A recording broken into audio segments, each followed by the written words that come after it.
This child will never call you father. The words hung in the freezing Wyoming air like a death sentence. Cole Braddock stared at the woman who'd just stepped off the stagecoach, his mail-order bride, and the two hollow-eyed children clinging to her skirts. He'd sent for a wife to save his dying ranch. What arrived was a family he never asked for, led by a woman with eyes harder than the frontier itself. She stood there in the biting wind, snow gathering on her threadbare coat, and delivered her ultimatum. Take all three of them as blood, or she'd climb back on that coach and vanish forever. Cole had 30 seconds to decide if he was brave enough to become a father. The choice he made would either resurrect his broken life or bury him alongside everything he'd already lost. If you want to see how a desperate man gambled his last chance on strangers who owed him nothing, stay until the end. Hit that like button and drop a comment telling me what city you're watching from. I want to see how far this story travels. The wind bit through Cole Braddock's worn jacket as he stood outside the general store in Carterville, Wyoming, February 1887. His hands trembled, not from cold, but from the telegram folded in his coat pocket. Arriving Thursday, Lila Bennett. He'd written the letter 4 months ago, drunk on whiskey and loneliness, scratching out words by candlelight in a cabin that echoed with emptiness.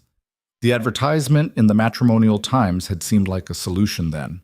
Now it felt like he'd invited a stranger to witness his complete collapse. She actually coming, Braddock?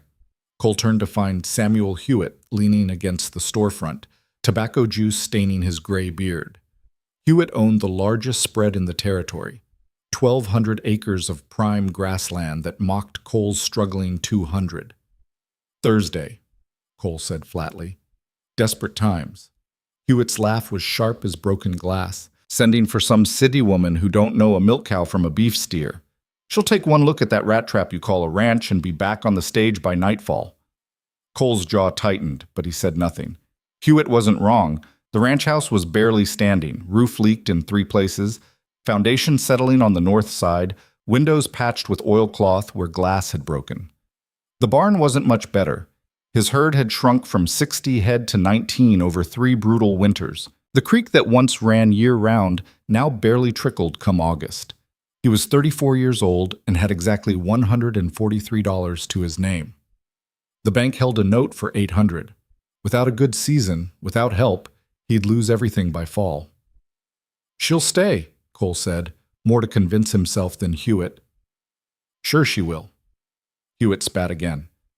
Just like all them other mail-order brides we've seen come through. How many lasted? Remember the Jenkins woman? 3 days. The Potter girl? Week and a half. Cole walked away before his fists made a decision his brain would regret. He climbed onto his wagon. The buckboard's left wheel wobbled from a bent axle he couldn't afford to fix, and started the 12-mile journey back to his ranch. The landscape rolled past in shades of white and gray. Snow covered everything, softening the harsh edges of scrub brush and rock formations that jutted from the earth like broken bones. Beautiful country, his father had called it. Beautiful and merciless. His father had died out here 8 years ago, thrown from a horse during a spring roundup. His mother had followed 2 winters later, pneumonia taking her in a matter of days. His older brother Thomas had left for California the following spring, leaving Cole alone with a property he couldn't manage and debts he couldn't pay. He'd tried everything. Hired hands when he could afford them. They never stayed more than a season. Partnered with neighboring ranchers for drives. They barely broke even after paying trail costs. Diversified into pigs and chickens, wolves and disease decimated them within months. The land fought him at every turn, and he was losing. The advertisement had been his last idea. A wife meant help with the domestic work that consumed hours he needed for the animals. It meant someone to mind the house during long days on the range. Maybe, if he was lucky, it meant companionship in the brutal isolation that had slowly been crushing his spirit. He'd been honest in the letter. Described the ranch's condition, the work involved, the harsh winters and uncertain income. He'd expected no responses. When Lila Bennett's letter arrived from Philadelphia, he'd read it 3 times, searching for the lie. I am 31 years old, widowed, with experience managing a household. I understand hardship and am not afraid of work. I seek stability and a new beginning. If you are an honest man willing to provide that, I will be an honest wife in return. No poetry. No false promises. Just a transaction spelled out in careful handwriting that suggested education but not privilege. He'd written back immediately, sent money for passage, and tried not to think about what kind of desperation drove a woman to accept such an arrangement. Now, as his ranch came into view through the falling snow, that desperation felt all too familiar. The cabin squatted in a shallow valley, smoke trickling from the stone chimney. He'd spent the past week in a frenzy of preparation, patched the roof, scrubbed the floors, repaired the broken bed frame, stocked the pantry with supplies he couldn't afford. The place looked marginally less pathetic, but no amount of work could hide what it was, a failing enterprise on the edge of nowhere. He unhitched the wagon and led the horses to the barn. The cattle stood in the near pasture, their breath steaming in the cold air. 19 head. At least they'd made it through the worst of winter so far. But spring calving was weeks away, and anything could happen. Stillbirths, disease, predators. He'd seen herds halved overnight by forces beyond any rancher's control. That night, Cole sat by the fire with the telegram in his hand, reading the words over and over. Arriving Thursday, 2 days away. He imagined a slender woman with soft hands and a shocked expression, taking in the reality of what she'd agreed to. Imagined her silence during the long wagon ride from town. Imagined the carefully neutral face she'd wear as she stepped inside and saw the humble interior. He imagined her leaving. The thought made his chest tight. He'd survived alone this long. He could continue, but the loneliness had become physical. A weight that pressed down on him every morning, made his movements slow, his thoughts dark. Some nights he'd sit in this chair and stare at the fire until dawn, unable to find a reason to go to bed. He needed this to work. Not just for the ranch. For himself. Thursday morning arrived gray and bitter. Cole rose before dawn, fed the animals, did the essential chores. He washed, shaved for the first time in weeks, and dressed in his only good shirt. The face in the cracked mirror looked haggard, deep lines around his eyes, weathered skin, dark circles underneath. He looked older than 34. He looked like the land had been slowly killing him. Maybe it had. The ride to Carterville took 3 hours through fresh snow. The stagecoach station sat at the edge of town, a squat building with a covered platform where travelers waited. Cole arrived an hour early, unable to sit still at home. He tied the horses and stood near the platform, watching the road. Other men waited too. He recognized Bill Morrison, whose mail-order bride was reportedly arriving on the same coach. Morrison looked nervous, kept adjusting his hat and straightening his coat. Their eyes met briefly, shared understanding passing between them. They were both gambling on women they'd never met, hoping desperation could somehow transform into something resembling a life. The stage appeared at 10 past noon, wheels churning through snow, the driver hollering at the team. It pulled to a stop in a spray of ice and mud. The door opened. A woman emerged first, tall, severe-looking, wearing black from head to toe. She scanned the platform with sharp eyes, spotted Morrison, and walked directly to him. No hesitation, no introduction, just, "William Morrison?" "Yes, ma'am." "I'm Catherine Eldridge. Get my trunk." Morrison scrambled to obey, and they departed without another word. Cole's stomach knotted. Was that how this worked? All business, no pretense of warmth? The driver was unloading luggage now. A second woman appeared in the coach doorway, younger, blonde, clutching a carpet bag. She looked around frantically, spotted someone in the crowd, and rushed past Cole without a glance. No one else emerged. Cole's heart sank. She hadn't come. The money he'd sent, the preparations, the hope, all wasted. He'd been foolish to believe. "Are you Cole Braddock?" The voice came from behind him. He turned. She stood in the shadow of the station building, partially hidden by a support post. Even in the dim light, he could see she was smaller than he'd imagined. Slender, but not fragile, with dark hair pulled back severely from a face that was all angles and watchfulness.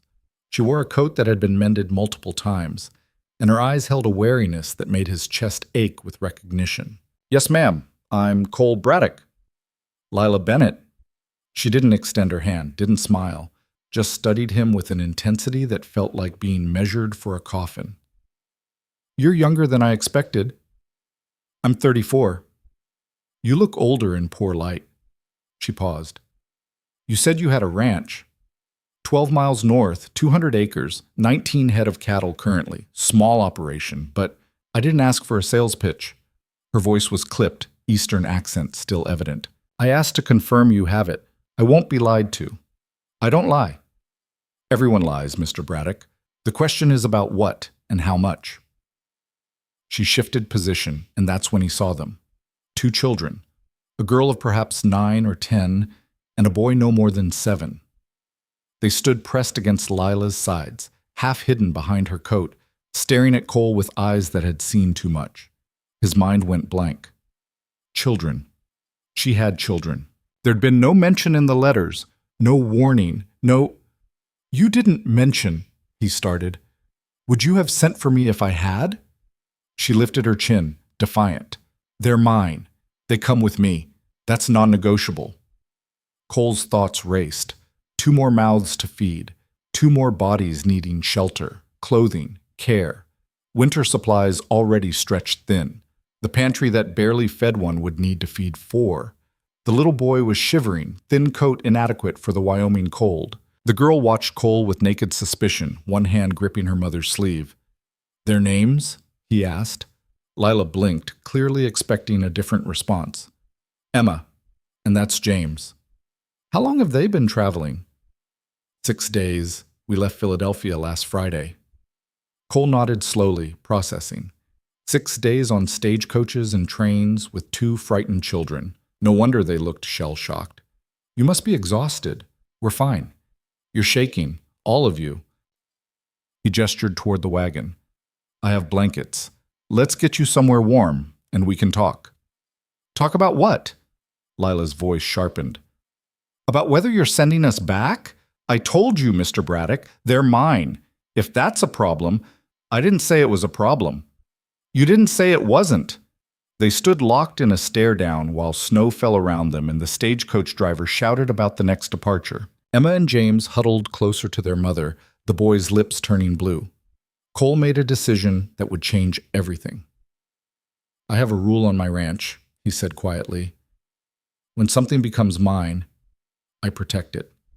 I feed it, shelter it, and make sure it survives. That includes cattle, horses, chickens. He looked directly at Emma and James. And family. If you're coming to my ranch, you're my family. All of you. That's how it works. Lila's eyes widened fractionally. You mean that? I don't lie, Mrs. Bennett. You'll learn that about me. He turned toward the wagon. Now let's get these children out of the cold before they freeze. For the first time, something in Lila's expression shifted. Not trust, not yet, but perhaps the faintest possibility of it. There's one more thing, she said. Cole paused, hand on the wagon rail. If we stay, truly stay, they can't be just children who live with us. They need to be yours completely. Her voice dropped low, fierce. No half measures. No calling them my children from a previous marriage. If this is a real family, then you're their father. Can you do that? The question hung in the frozen air between them. Cole looked at the 2 small faces peering around their mother's coat. Emma's suspicious scowl, James's terrified eyes. 2 human beings who'd already been through trauma he could only guess at, now being offered to a stranger with dirt under his fingernails and desperation in his eyes. Every practical bone in his body screamed that this was too much, too fast, too complicated. Taking on a wife was one thing. Becoming a father to 2 damaged children was something else entirely. But he thought about the empty cabin, the silent meals, the crushing loneliness that made some mornings feel impossible. He thought about his own father, who'd taken in stray cattle and broken horses, who'd believed that anything worth having was worth the hard work of keeping it alive.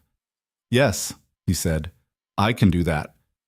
Lila searched his face for a long moment, then nodded once. Then we'll stay. The wagon ride back to the ranch was silent except for the creak of wheels and the huffing of horses. Cole had loaded their meager luggage, 2 trunks and 3 bags, everything they owned in the world, and settled the children in the wagon bed with blankets piled around them. Lila sat up front beside him, spine rigid, eyes scanning the landscape. It's very empty, she said after the first hour. Yes, ma'am. How far to the nearest neighbor? Depends which direction. Hewitt's spread is about 8 miles east. The Walker family is 6 miles south. Town is 12 miles. And you manage alone? Have been for 3 years. She was quiet for another mile. Why? Why what? Why send for a wife? You seem capable of solitude. Cole considered his answer carefully. Capable isn't the same as content. A man can survive a lot of things that slowly kill him. She looked at him sharply, and he realized he'd revealed too much, but when she spoke again, her voice was softer. Yes, he can. They rode in silence after that, but it felt different. Less like strangers, more like two people who recognized shared scars. The ranch appeared as the sun began its descent toward the mountains. Cole watched Lila's reaction from the corner of his eye. Her face remained neutral, but he saw her hands tighten on the seat rail. It's smaller than I imagined, she said. I told you it was a small operation. You said 200 acres. In my mind, that sounded larger. The land is large. The infrastructure is... He trailed off, unable to sugarcoat it. Modest. Modest? A ghost of a smile crossed her face. That's diplomatic. He pulled the wagon to a stop near the cabin. Emma and James had fallen asleep in the back, exhausted from travel. Lila looked at them, then at the cabin, and something vulnerable crossed her expression before she locked it away. I'll get a fire going, Cole said. Warm the place up before we bring them in. I'll help. You've been traveling for days. You should rest. Mr. Braddock? She turned to face him fully. If I'm to be your wife and a mother to a ranch household, I need to learn how things work here. Coddling me won't help either of us. He couldn't argue with that logic. Together they unloaded the wagon, carried the luggage inside, and Cole showed her the basic layout. One main room serving as kitchen, dining area, and living space. 2 small bedrooms, one he'd been using, one that had been his parents'. A root cellar. An outhouse about 50 feet from the main structure. Lila examined everything with a careful eye, running her hand over surfaces, testing the pump at the kitchen sink, inspecting the pantry shelves. She said nothing, but Cole could see her mind working, cataloging problems and solutions. The children can have the second bedroom, he said. You and I can... He stumbled, heat rising in his face. We can figure out sleeping arrangements. We're married, Mr. Braddock, or we will be once we make it official with the county clerk. I'm not squeamish about sharing a bed with my husband. She paused. Unless you have objections. No objections. Good, then that's settled. She walked to the window, looked out at the barn and pastures beyond. What needs doing first? First? There's always work on a ranch. What's most urgent? Cole ran a hand through his hair. Where did he even start? The list was endless. Cattle need checking. Have to make sure they're all accounted for after the snow. Barn roof has a weak section that should be reinforced before the next storm. Fences need... I meant in the house, Mr. Braddock. Oh. He looked around at what he'd considered adequately prepared. Suddenly, he saw it through her eyes. The dust in corners he'd missed, the bare walls, the mismatched furniture, the general air of a place where no woman had lived for years. I suppose it could use a woman's touch. It could use a thorough cleaning, new curtains, properly stocked pantry, organized storage, and about a dozen other things. But she didn't sound critical, just practical. I'll make a list. They brought the children inside as darkness fell. Emma woke first, staring around the unfamiliar space with wide eyes. James remained asleep, and Lila carried him to the second bedroom, laying him on the bed Cole had prepared. Is this where we're living now? Emma's voice was small. Yes, Lila said firmly. This is home. It's not like Philadelphia. No, it's better. It's ours. Emma looked unconvinced, but she didn't argue. She climbed onto the bed beside her brother, still wearing her coat and boots. Cole heated soup on the stove while Lila got the children settled. When she emerged from the bedroom, she'd removed her coat and rolled up her sleeves, revealing arms that were thin but muscled from work. She set the table without being asked, moving efficiently through the unfamiliar kitchen. They ate in near silence, the only sounds the clink of spoons and the crackle of fire. Emma picked at her food, watching Cole with undisguised suspicion. James didn't wake. He hasn't been sleeping well, Lila explained. The travel was hard on him. How old is he? 7. Emma's 10. What happened to their father? The question came out before Cole could stop it. Lila's spoon paused halfway to her mouth. For a moment, he thought she wouldn't answer. Then, he died 18 months ago. I'm sorry. Are you? Her eyes met his, challenging. You benefit from his death. You got a wife desperate enough to travel across the country to a man she'd never met. The bluntness shocked him. I didn't mean... I know what you meant. I'm just tired of polite fictions. She set down her spoon. My husband worked in a textile mill. The machinery caught his arm and pulled him in. He bled to death before they could free him. I had $63 and 2 children. The mill offered me a settlement of $200 if I signed away any future claims. I signed. That money lasted 4 months. Cole felt something cold settle in his stomach. What did you do after? Worked. Laundry, sewing, whatever I could find. But women's wages in Philadelphia barely cover rent for a single room. I was falling behind. Then the mill owner's son started paying attention to me. Her voice went flat. The kind of attention that comes with suggestions, promises of better wages, a better situation for the children. All I had to do was be grateful. You refused. I refused. He made sure I lost my position, and since he had influence, I couldn't find other work. She looked at Cole directly. So I took what money I had left and bought a copy of the Matrimonial Times. Your advertisement was the only one that sounded honest. That's why I'm here, Mr. Braddock. Not for romance or adventure, but because staying in Philadelphia meant choices I wouldn't make. The weight of her words settled over the room. Cole understood now, the wariness, the hard edges, the fierce protectiveness of her children. She'd been cornered by a world that gave women few options and punished them for choosing dignity over survival. I understand, he said quietly. Do you? There was challenge in it. Do you understand what it means to be that desperate? To pack up everything you own and travel into the unknown because the known has become unlivable? Cole thought about sitting in this cabin night after night, watching his herd shrink and his debts grow, feeling the walls close in. Thought about the loaded pistol he'd started keeping in the desk drawer and the dark thoughts that came during the longest nights. Yes, he said. I think I do. Something shifted in Lila's expression. She studied him for a long moment, then nodded slightly. Perhaps you do at that. They finished the meal in silence, but it felt less hostile now. More like 2 wounded animals recognizing each other across a clearing, not quite trusting, but no longer certain they were enemies. That night, Cole showed Lila to the main bedroom. He'd changed the sheets, swept the floors, tried to make it presentable. She examined the space with the same careful attention she'd given the rest of the house. I'll sleep in the chair, Cole said, gesturing toward the old armchair by the fireplace. Until you're comfortable with... Don't be ridiculous, Lila began unpacking one of her bags. We're both adults. We can share a bed without drama. She glanced at him. Unless you snore. Do you snore?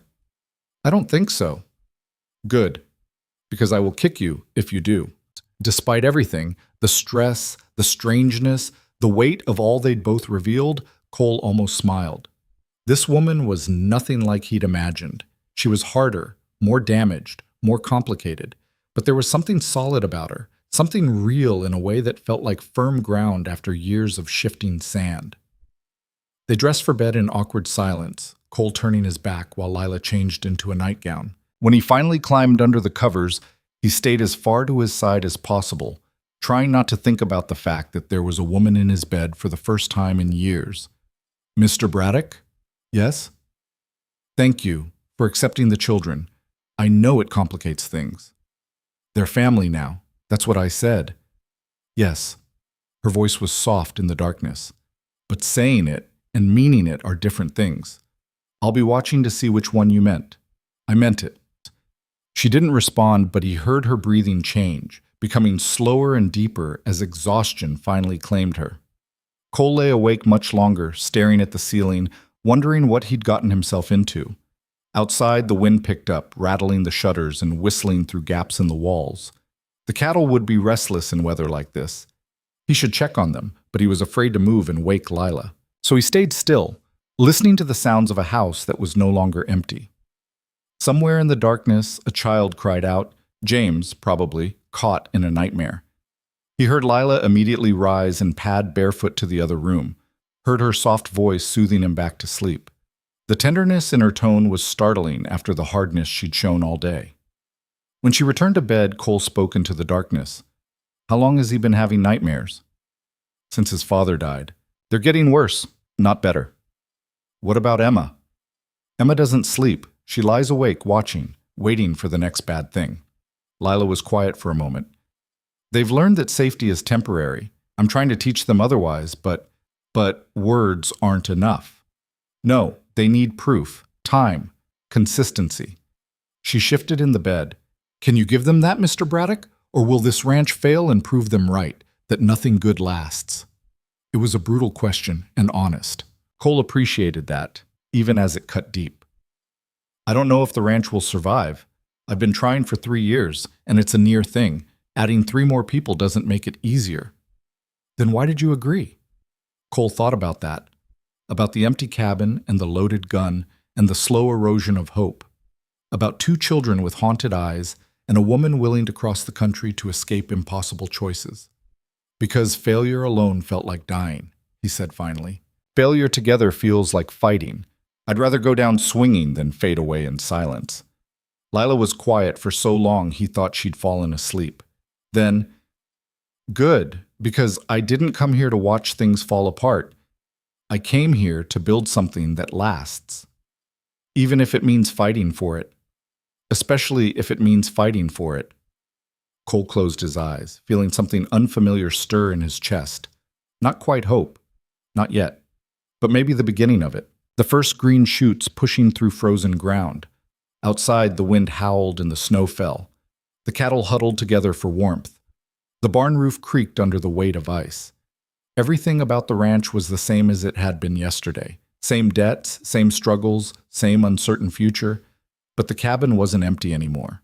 And in the darkness, listening to Lila's breathing settle into the rhythm of sleep, Cole thought that maybe, just maybe, that made all the difference. The first test came sooner than expected.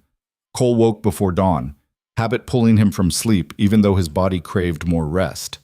He dressed quietly and slipped outside, checking the animals in the pre-dawn cold. The cattle were fine, the horses restless but healthy. He was heading back to the cabin when he heard the scream. He ran, heart hammering, bursting through the door to find Emma standing in the middle of the main room pointing at something in the corner. A snake, sluggish from the cold, had somehow gotten inside and was coiled near the woodpile. James was crying, pressed against the wall. Lila was pulling on her boots, grabbing a fire poker. "Don't move," Cole said. He crossed the room in 3 strides, grabbed the snake behind its head before it could strike, and carried it outside, releasing it far from the cabin. When he returned, Emma was shaking, James was still crying, and Lila looked furious. "This house isn't even properly sealed," she said, voice tight. "What else is getting in? Rats? Wolves?" "It's an old structure," Cole said defensively. "There are gaps. I've been meaning to..." "Meaning to isn't good enough when there are children here." She knelt beside James, pulling him close. "We could have been bitten." Cole felt anger flash through him. "You think I don't know that? You think I haven't been doing everything I can? I'm one person, Mrs. Bennett, with too much work and not enough hours. If the house isn't perfect, I apologize, but I've been focused on keeping the animals alive so we have something to eat." The words came out harsher than he intended. Emma flinched. James buried his face in his mother's shoulder. Lila's eyes went cold. "Perhaps this was a mistake," she said quietly. Cole's stomach dropped. "You've been here less than a day. Long enough to see that this situation is impossible. You need help you can't afford. We need safety you can't provide. Maybe I should take the children and go where?" The question came out desperate. "Back to Philadelphia? To that mill owner's son? You said yourself there were no options there. There are always options." "Are there?" Cole moved closer, but not threatening, pleading. "I'm not saying this is perfect. It's not. But it's something. It's a chance for all of us." Lila held his gaze for a long moment, then looked down at her children. James had stopped crying but clung to her like she might disappear. Emma watched everything with those 2 old eyes, waiting to see which way the decision would fall.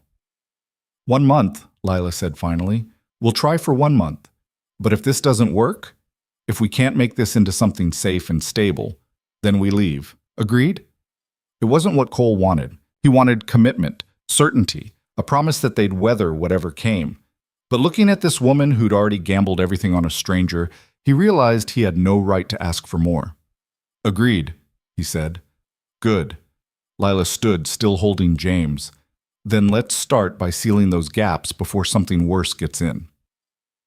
They worked together all morning, Cole showing Lila the problem areas, Lila directing him on priorities while she organized the interior. Emma helped her mother reluctantly, still shooting suspicious glances at Cole.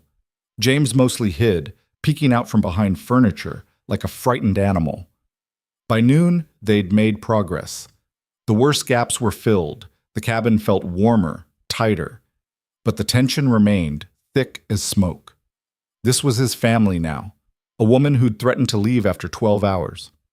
2 children who saw him as a stranger at best, a threat at worst. A month to prove they could somehow forge this desperate arrangement into something worth keeping. Cole looked around at the small cabin, at Lila scrubbing the floor with fierce determination, at Emma watching him from across the room, at James's small hand gripping his mother's skirt, and felt the full weight of what he'd taken on. He'd accepted them as his own. Now he had to figure out how to keep them alive. The first week crawled by like winter itself, slow, cold, and unforgiving. Cole rose before dawn each day, tended the cattle, repaired what he could with materials he couldn't afford, and came back to a cabin that felt both fuller and more fragile than it had ever been. Lila worked with relentless efficiency, transforming chaos into order room by room, but her eyes held the wariness of someone waiting for the floor to give way beneath her feet. Emma refused to speak to Cole directly. She'd answer questions with single words, always looking past him rather than at him, her small body radiating distrust. James simply vanished whenever Cole entered a room, reappearing only when his mother called him for meals. They ate in tense silence, the scrape of forks against plates the only sound besides the wind rattling the windows. On the 8th day, Cole came in from the morning chores to find Lila standing at the kitchen window, staring out at nothing. Her shoulders were tight, hands gripping the edge of the counter like it was the only thing keeping her upright. "Everything all right?" he asked. She didn't turn. "We're running low on flour and sugar. The children need new boots. These won't last another month. James's cough is getting worse at night." Her voice was flat, reciting problems like they were items on a ledger. "I've been calculating expenses against what you said you have. The numbers don't work." Cole felt the familiar weight settle in his chest. "I know. Then what's the plan?" "Survive until spring. Get a good calving season. Sell the steers at fair prices. Hope it's enough to make the bank payment and cover costs until next year." "That's not a plan. That's a prayer." "It's what I've got." Lila finally turned to face him, and the exhaustion in her expression hit him like a physical blow. "I had prayers in Philadelphia, too. They didn't keep food on the table or men from my door. I need something more concrete than hope." "What do you want me to say?" Frustration leaked into Cole's voice. "That I have money hidden away? That this ranch is thriving and I've just been lying? You saw what this was when you arrived. You knew." "I knew it was struggling. I didn't know it was drowning." She crossed her arms. "Maybe I should find work in town.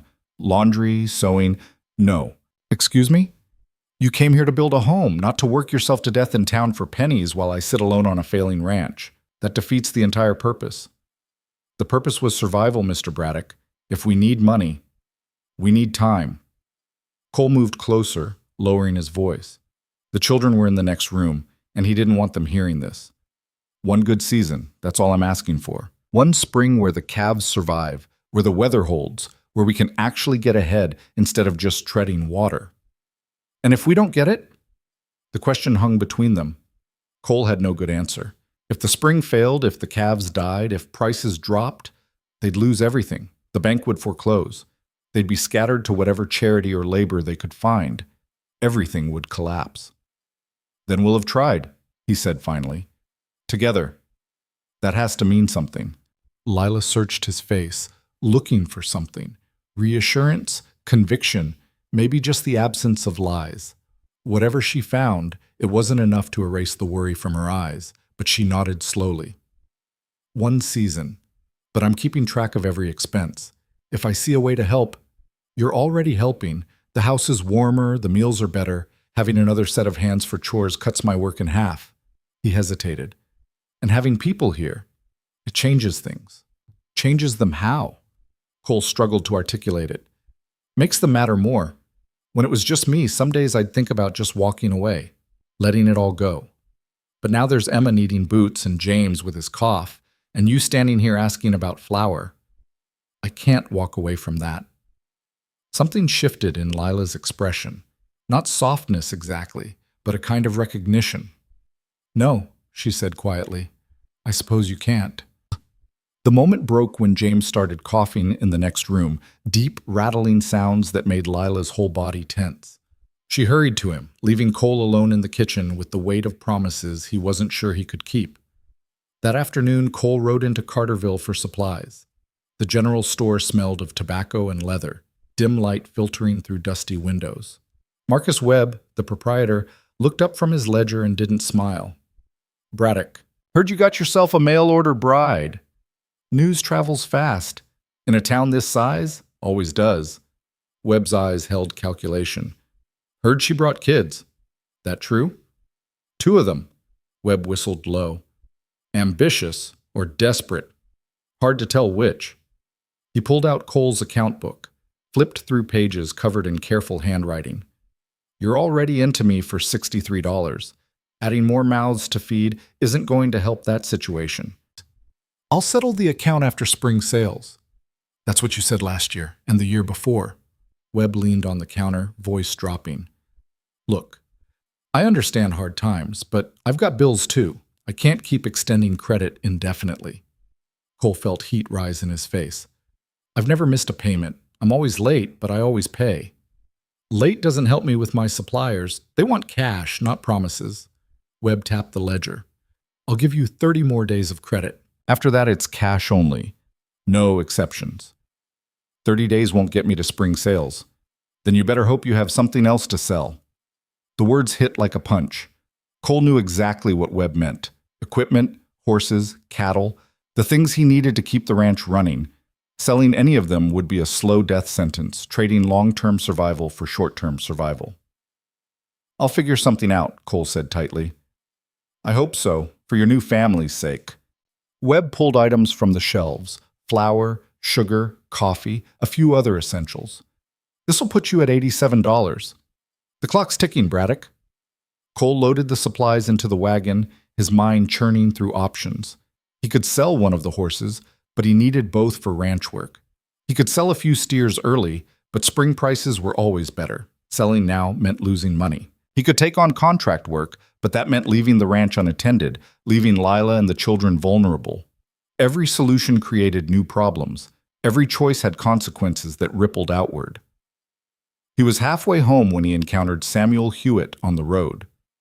The older rancher sat astride a fine bay mare, flanked by 2 of his hands. They pulled up alongside Cole's wagon, blocking the path. Well, well, the bachelor turned family man. Hewitt's smile didn't reach his eyes. How's domestic life treating you? Fine, Cole said shortly. Heard interesting things about your new bride. Widow from Philadelphia with 2 bastards in tow. Cole's hands tightened on the reins. Watch your mouth. Touchy. Hewitt shifted in his saddle.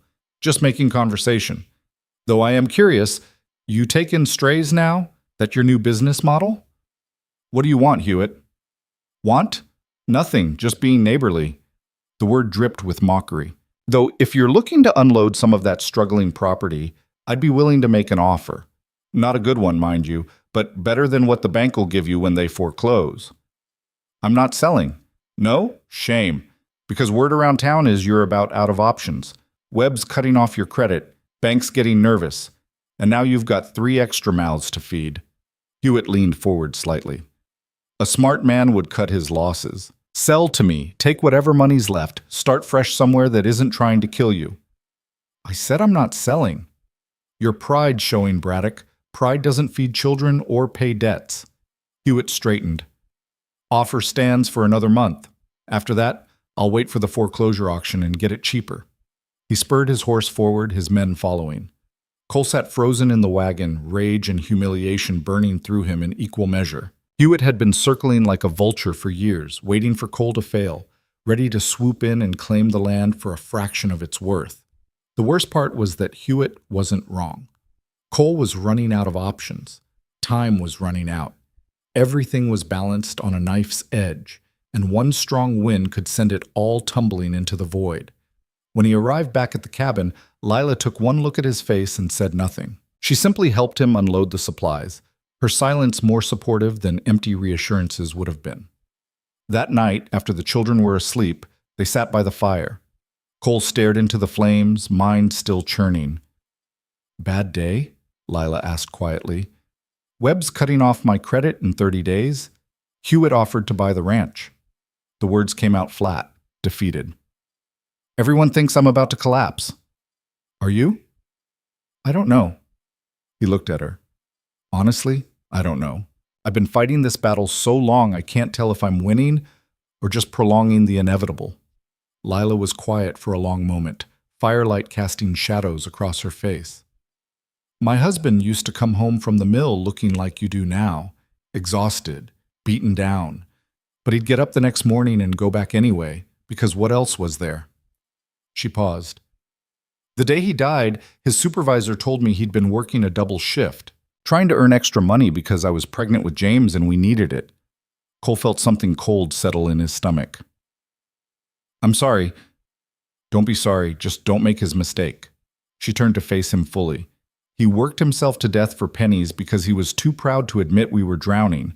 I won't watch you do the same thing." "What are you saying?" "I'm saying that if this ranch can't support us, we need to know that now, not in 6 months when we're starving and the bank's taking everything. If we need to make hard choices, sell land, sell equipment, leave entirely, I need you to be honest about it." The words stung, but Cole couldn't deny their truth. He'd been so focused on holding on to the ranch, on not admitting failure, that he hadn't stopped to ask if it was even worth saving. "Give me until spring," he said. "Let me see what the calving season brings. If it fails, if we can't make it work, I'll admit it. We'll make a new plan together. Promise?" "I promise." Lila studied him for a long moment, then nodded. "All right, spring. But in the meantime, we work smarter. I'll find ways to cut costs, stretch what we have. You focus on the cattle, and we don't hide things from each other. Agreed?" "Agreed." They shook hands like business partners, sealing a deal that felt more honest than any wedding vow. When they went to bed that night, the space between them felt fractionally smaller. The next morning, Cole woke to find Lila already up, systematically going through the pantry and making lists. Emma sat at the table, watching her mother with serious eyes. "What's happening?" Cole asked. "Inventory," Lila said without looking up. "I'm calculating exactly what we have, what we need, and what we can do without." Emma's helping. The girl said nothing, but her gaze shifted to Cole with something that might have been curiosity before she looked away. Over the following days, Lila transformed the household operations with ruthless efficiency. She found ways to stretch meals, turned scraps into soups, started a small garden plot near the house, even though it was barely spring. She mended clothes until they couldn't be mended anymore, then repurposed the fabric. She rationed coffee, sugar, and other luxuries with the precision of a military quartermaster. Cole watched in quiet amazement as she squeezed value from every penny, every scrap, every resource. This wasn't the desperate efficiency of someone trying to survive. This was the calculated strategy of someone who'd survived before and knew exactly how to do it again. "Where did you learn all this?" he asked one evening. "Necessity." She was darning socks by lamplight, her needle moving with practiced speed. When you have $63 and 2 children to feed, you learn very quickly what's essential and what's not. "You could teach a class." "I could, but I'd rather teach them." She nodded toward the bedroom where Emma and James slept. "They need to know how to survive when things get hard, because they will get hard. They always do." It was a bleak philosophy, but Cole couldn't argue with it. Life had taught them both that comfort was temporary and security was an illusion. 2 weeks into their arrangement, Emma spoke to Cole directly for the first time. He was repairing a fence near the house when she approached, stopping about 10 feet away like he was a wild animal that might bolt. "My mother says you need help carrying water," she said stiffly. Cole looked up, careful to keep his movements slow and non-threatening. "I could use help, yes. I can do it. I'm strong." She was thin as a rail, this girl, all angles and barely suppressed wariness, but there was steel in her voice, a determination that reminded him painfully of Lila. "I believe you," Cole said carefully. But those buckets are heavy when they're full. Maybe we start with something else. Like what? Like you show me how strong you are by helping me with this fence. I need someone to hold the wire tight while I nail it. Think you can do that? Emma considered this, clearly weighing whether accepting meant trusting him. Finally, she nodded. I can do that. They worked together in silence for an hour. Emma followed instructions precisely, held the wire without complaint even when it must have hurt her hands, and didn't flinch when Cole swung the hammer close to her fingers. She was testing him, he realized, seeing if he was patient, if he was careful, if he was safe. When they finished, Cole said, "You did good work." "Thank you." Emma looked at him directly for the first time. "My real father used to build things, before the mill." "What kind of things?" "Furniture, toys. He made me a dollhouse once." Her voice was carefully neutral, but pain leaked through. "We had to sell it when he died." Cole felt his chest tighten. "I'm sorry you lost him." "Are you going to die too?" The question hit like a punch. Emma's eyes bored into his, demanding truth, not comfort. "Everyone dies eventually," Cole said carefully. "But I'm not planning on it anytime soon. I'm planning on being here for a very long time." That's what he said. "I know. And I can't promise that nothing bad will ever happen. But I can promise that I'll do everything in my power to keep this family safe and together. That's the best I can offer." Emma studied him for a long moment, then nodded slowly. "Okay." She turned to go, then paused. "You should put salve on your hands. They're bleeding." Cole looked down. She was right. The fence work had torn open old calluses. He hadn't even noticed. "I will. Thank you." Emma walked back to the cabin, and Cole stood watching her go, feeling like he'd just passed some kind of test. A small one, but important. That night at dinner, Emma sat next to him instead of across from him. It was a tiny shift, but Lila noticed. Their eyes met across the table, and she gave him the smallest nod of acknowledgement. Progress. Painful, slow, hard-won progress. But James remained a ghost, slipping through rooms like smoke, speaking only to his mother in whispers. The nightmares continued, sometimes multiple times per night. Cole would wake to hear Lila's soft voice soothing him, the creak of floorboards as she walked him back to sleep. One particularly bad night, Cole got up and stood in the doorway of the children's room. Lila sat on the bed with James curled in her lap, rocking him gently while Emma slept nearby. She looked up, saw Cole, and shook her head slightly. Not angry, just indicating he should leave. But as Cole turned to go, James's small voice stopped him. "The bad man is coming." Lila's hand stilled on his hair. "There's no bad man, sweetheart. You're safe here." "He's coming. I can hear him." "What you hear is the wind. Just the wind." "No." James's voice rose, panic threading through it. "The bad man, the one from the mill, he's coming to take you away." Cole understood then. The mill owner's son. The man who'd cornered Lila with promises and threats. In James's nightmares, that predator was still hunting them. "Listen to me." Lila's voice was fierce. "No one is taking me anywhere. We're safe here. Mr. Braddock won't let anyone hurt us." "How do you know?" "Because I know. Now sleep. We're safe." She continued rocking him until his breathing evened out, then carefully laid him back down. When she emerged from the room, she found Cole still standing there. "How long has he been having those nightmares?" Cole asked quietly. "Since we left Philadelphia. He doesn't understand why we had to run. He just knows we did, and that means nowhere is truly safe." She rubbed her eyes, exhaustion evident. "I keep telling him we're protected here, but words only go so far." "What would help?" "Time. Proof. Seeing that you mean what you say about keeping us safe." She looked at him directly. "Can you do that? Can you be the man who stands between them and whatever they're afraid of?" "I'll try." "Trying isn't enough. They need certainty." "Then I'll be certain." The words came out stronger than Cole felt. "Whatever comes, I stand between this family and it. No compromise." Lila searched his face in the dim light. "You say that now, but what happens when the cost gets too high? When standing up means losing something you can't afford to lose?" "Then I lose it." "Just like that?" "Just like that." Cole meant it, even though he couldn't fully explain why. These people weren't his blood. He'd known them barely 2 weeks. But something had shifted when he'd accepted them on that snowy platform. Something fundamental that made retreat impossible. "We'll see," Lila said finally. But there was something in her voice that suggested she might actually believe him. The test came 3 days later.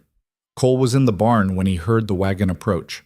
He looked out to see a fine carriage pulling up to the cabin, far too fancy for anyone who usually visited. His stomach knotted. He walked out to find a well-dressed man in his 40s standing near the porch, surveying the property with obvious distaste. The man's clothes were expensive, his bearing that of someone accustomed to deference. Behind him, a driver waited with the carriage. Lila emerged from the cabin, saw the visitor, and went absolutely rigid, her face drained of color. "Mrs. Bennett," the man said smoothly, "or should I say Mrs. Braddock now? Word reached Philadelphia about your new arrangement. Mr. Whitmore," Lila's voice was ice. "You have no business here." "On the contrary, I have several business matters to discuss." His eyes swept over the property again. "Though I must say I'm disappointed. After all my generous offers, you chose this." Cole moved closer, instinct screaming danger. "Who are you?" "Richard Whitmore. I employed Mrs. Bennett in Philadelphia." His smile didn't reach his eyes. "Before she made some regrettable decisions." You mean before I refused to become your mistress?" Lila said flatly. Whitmore's expression hardened. "Such crude language. I offered you employment, protection for your children, a comfortable life. All I asked for in return was something I'll never give you." Lila's hands were shaking, but her voice stayed steady. "Now leave. You have no claim here." "Actually, I do." Whitmore pulled papers from his coat. "Your late husband owed the mill 6 months of tools and materials he'd signed for. The debt transfers to his widow, to you. $140 plus interest. I'm here to collect." The number hit Cole like a physical blow. $140. Added to his existing debts, it was insurmountable. "That's a lie," Lila said. "My husband never signed for anything. The mill provided tools." "Nevertheless, I have documentation, signed by him." Whitmore held out the papers. "Unless you can prove otherwise, this debt is legal and binding." Lila's face went white as she read the documents. "This signature, it's forged. My husband didn't write like this." "A court would need to verify that, and court costs money." Whitmore's smile turned predatory. "Of course, we could settle this privately. Come back to Philadelphia, work off the debt. I'm sure we could reach an arrangement." The threat was crystal clear. This man had manufactured a debt, traveled hundreds of miles, and was now using it to corner Lila again. The law wouldn't help them. They had no money for lawyers, no proof beyond her word against his documents. Cole felt rage rise in him, hot and sharp. This was the man from James's nightmares, the predator who'd driven them across the country. And now he was here, on Cole's land, threatening Cole's family. "She's not going anywhere," Cole said quietly. "Excuse me?" "You heard me. She's my wife now. Her debts are my debts, and I don't recognize this one." "The law recognizes it." "Then let the law come collect. But you're leaving. Now." Whitmore's expression turned ugly. "You have no idea who you're dealing with, Mr. Braddock. I have resources, connections, and I have a rifle in that barn and a complete lack of patience for men who corner women." Cole moved closer, his voice dropping.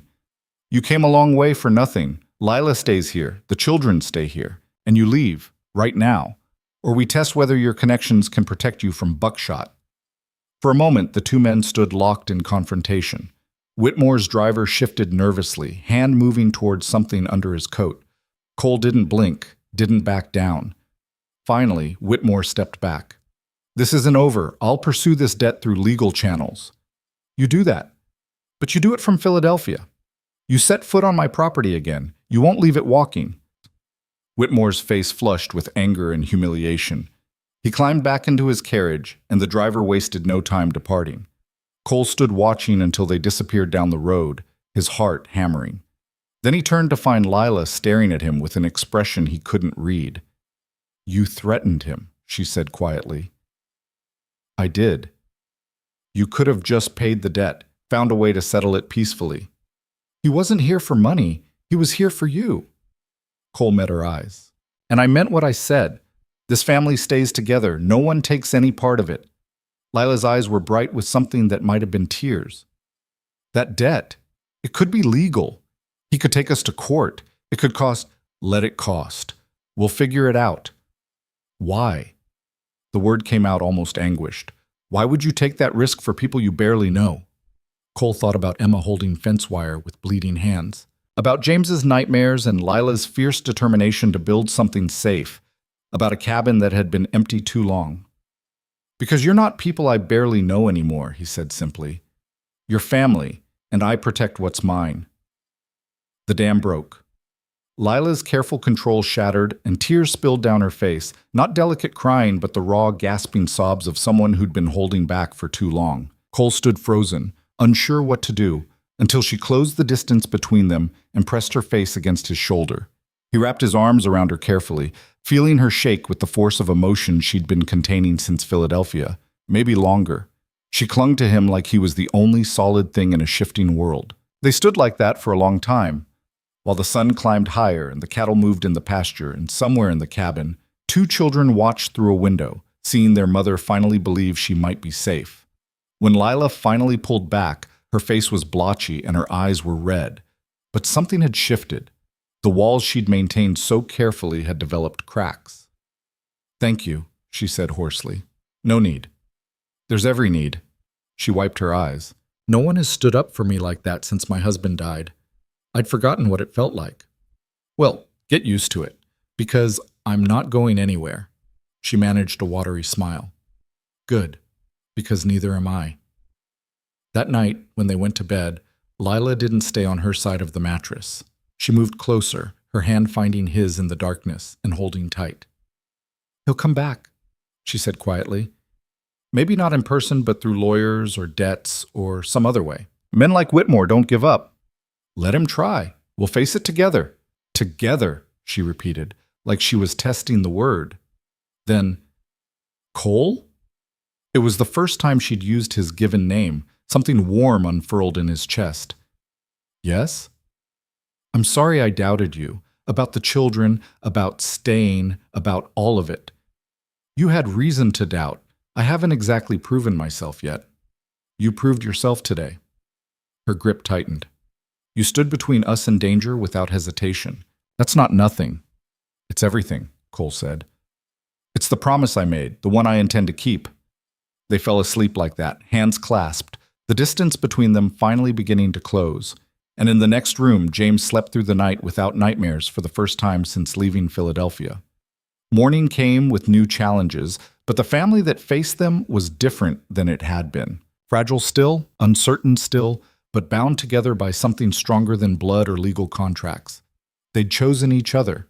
And in the unforgiving Wyoming frontier, that choice might just be enough to survive what came next. The weeks following Whitmore's visit settled into an uneasy rhythm. Spring arrived tentatively, bringing mud and the promise of new grass, but also the reality of calving season, the make-or-break period that would determine whether the Braddock Ranch survived another year.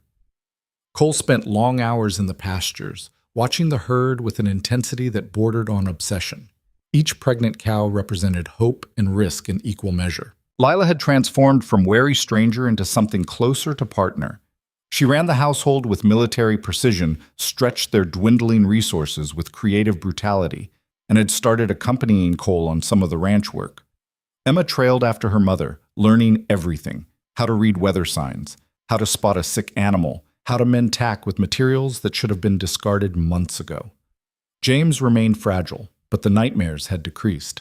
He'd started speaking to Cole in single-word answers, a vast improvement from total silence. Progress measured in inches, but progress nonetheless.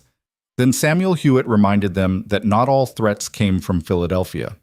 Cole was checking fence line on the southern boundary when he found the cut wire. Not broken from weather or animal pressure, cut. Clean slices through 3 separate sections, creating gaps large enough for cattle to wander through. His stomach dropped as he counted the herd visible from that vantage point. 17 head. He should have 19. He rode hard back to the cabin, found Lila hanging laundry with Emma's help. One look at his face, and she went still. "What's wrong?" "2 steers are missing. Fence was cut on the south border, the section that runs along Hewitt's property line. Cut? Not broken? Cut. Deliberately. Cole dismounted, his jaw tight with barely controlled rage. I'm going to Hewitt's. Stay here with the children. You think he took them? I think it's a hell of a coincidence that Fence gets cut right where his land meets mine, and suddenly I'm missing cattle. Cole started to turn toward his horse, but Lila caught his arm. Don't go alone. If he's escalating, confronting him by yourself is dangerous. I can handle Hewitt. Can you handle Hewitt, plus however many men he brings? Her grip tightened. Use your head, Cole. This is exactly what he wants. You coming in angry, making accusations you can't prove, giving him an excuse to have you arrested, or worse. Cole forced himself to breathe, to think past the red haze of anger. She was right. Hewitt had resources Cole didn't. Men, money, connections with the local law. A direct confrontation would play into the older rancher's hands. Then what do you suggest? We go to town, file a report with the sheriff. Get it on record that your fence was cut and your cattle are missing. Then we talk to the other ranchers, quietly. See if Hewitt's been pressuring anyone else. Emma had stopped hanging laundry, watching them with wide eyes. Cole realized she was learning something important here. That strength wasn't always about confrontation, that sometimes survival required strategy over impulse. All right, he said finally, we do it your way. But if those steers are on Hewitt's land, then we'll have legal recourse. Not revenge, but justice. There's a difference. They rode into Carterville the next morning, all four of them crowded into the wagon. The sheriff's office sat at the end of Main Street, a squat building that smelled of coffee and old tobacco. Sheriff Wade Coffey looked up from his desk as they entered, his expression shifting from boredom to wariness when he saw Cole. Braddock, what brings you in? Someone cut my fence and 2 of my steers are missing. I'm filing a report. Coffey's eyebrows rose. Cut fence? You sure it wasn't just weather damage? I know the difference between wire that breaks and wire that's been cut clean through. Cole kept his voice level. Happened on my south boundary, the section along Hewitt's property. Something flickered across Coffey's face. Not quite surprise, more like resignation. That's a serious accusation. I'm not accusing anyone. I'm reporting a crime and asking you to investigate. Investigate how exactly? You got proof Hewitt took your cattle? That's your job to find out. You could ride over there, check his herd, see if 2 of mine got mixed in somehow. Coffey leaned back in his chair, studying Cole with calculating eyes. Hewitt's been ranching this territory for 30 years. Never had a complaint about rustling before. But you've been struggling. Lots of debts in town. Some folks might wonder if you're making up stories to explain cattle you can't account for. The implication hit Cole like a slap. You suggesting I'm lying? I'm suggesting that without proof, this is your word against a respected rancher's reputation. And word is your situation's gotten more complicated lately. Coffey's gaze shifted to Lila and the children. More desperate. Lila stepped forward, her voice cold as January ice. My husband reported a crime. Are you refusing to investigate? I'm saying there's not much to investigate, ma'am. Cut fence and missing cattle could mean a dozen things. Could be rustlers passing through. Could be the animals wandered off and got lost. Could be you're in Hewitt's pocket, Cole said flatly. Coffey's face darkened. Careful, Braddock. Or what? You'll arrest me for telling the truth? Cole felt Lila's hand on his arm, a warning, but he was past caring. Everyone in this town knows Hewitt runs things. Everyone knows he's been trying to force me out for years, and now you're sitting here making excuses for him instead of doing your job. My job is to keep the peace and enforce the law based on evidence. You got evidence, bring it to me. Until then, you're wasting my time. They left the sheriff's office with nothing but a perfunctory promise to look into it that everyone knew was worthless. Emma and James had waited outside on a bench, and James was crying quietly, overwhelmed by the tension he didn't understand. It's all right, Lila soothed, pulling him close. Everything's all right. But it wasn't all right, and they all knew it. They were being systematically targeted by someone with the power and resources to act with impunity, while the law turned a blind eye. Cole stood on the sidewalk, watching townspeople pass by. Some nodded politely. Others looked away, uncomfortable with association. He realized with bitter clarity that they were alone in this. The community wouldn't help them, the law wouldn't protect them, and every institution that should have stood for justice was compromised or indifferent. "We should go home," Lila said quietly. "Not yet." Cole had spotted something across the street. Bill Morrison emerging from the feed store, looking haggard. Morrison had received his mail-order bride on the same day Lila arrived.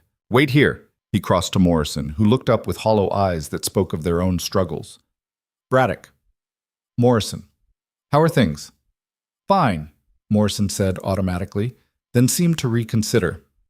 "No, not fine. Terrible, actually. Lost 3 head last week. Fence was cut on my western boundary."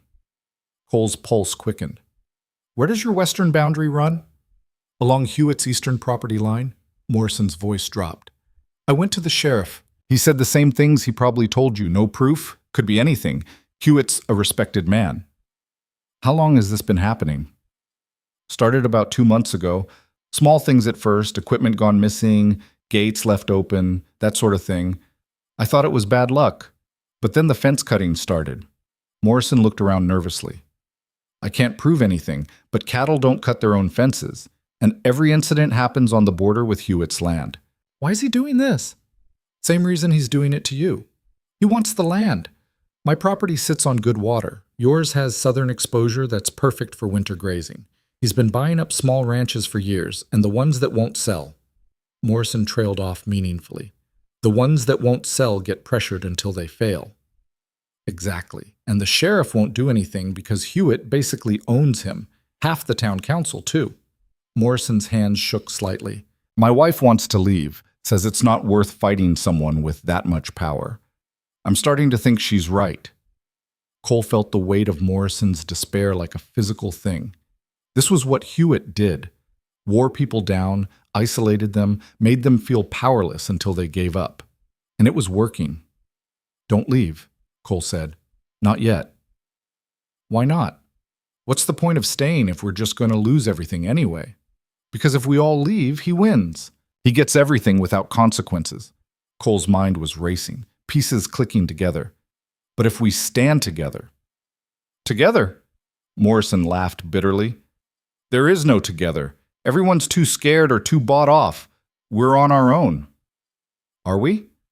How many other small ranchers are dealing with the same thing?" Morrison considered this. "Walker's been complaining about missing livestock. The Patterson brothers lost a hay barn to a mysterious fire last month. Even old Dutch Kramer mentioned fence problems. Then they're all being targeted. And if we're all being targeted, we all have the same enemy." Cole grabbed Morrison's arm. "Don't do anything yet. Let me talk to people. Maybe there's a way to fight back. Fighting back requires resources we don't have. Or it requires enough of us standing together that he can't pick us off one by one." Cole felt something kindling in his chest. Not quite hope, but its angry cousin. "Give me a week. Let me see what I can organize." Morrison looked skeptical, but nodded slowly. 1 week. But if nothing changes, I'm selling to Hewitt and getting out while I still can." Cole returned to the wagon where Lila waited with the children. She read his expression and said nothing until they were out of town, the landscape opening up around them. "You have a plan," she said. Not a question. "Maybe. Morrison's being targeted too. So are others. If we can get them together, you think you can organize the small ranchers against Hewitt?" "I think we have to try, because the alternative is watching him destroy us one by one." "And if it doesn't work?"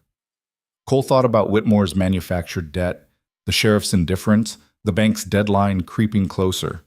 They were surrounded by threats, each one capable of destroying them individually. But maybe, united, they could create something stronger than the sum of their separate desperation. "Then at least we went down fighting," he said. Lila was quiet for a long moment, then nodded. "All right, tell me what you need." Over the next 3 days, Cole visited every small rancher within riding distance. The Walker family, struggling with 3 young children and dwindling livestock. The Patterson brothers, still recovering from the barn fire that had cost them a season's worth of hay. Dutch Kramer, 70 years old and too stubborn to quit, but too weak to fight alone. Each one had stories of mysterious problems, missing property, escalating pressure. Each one was terrified and isolated, convinced they were alone in their struggle. Cole laid out the pattern. The timing, the targeting, the systematic nature of Hewitt's campaign. He showed them that this wasn't random bad luck or individual failures, but a calculated strategy to force them all out. "So what do we do about it?" Thomas Patterson asked. He was 26, broad-shouldered, and angry. "Go to war with Hewitt? He'll crush us. Not if we're smart about it." Cole spread a hand-drawn map on Walker's kitchen table. All the small ranchers had gathered there, 8 men representing maybe 1,200 acres combined, a fraction of Hewitt's holdings, but significant if unified.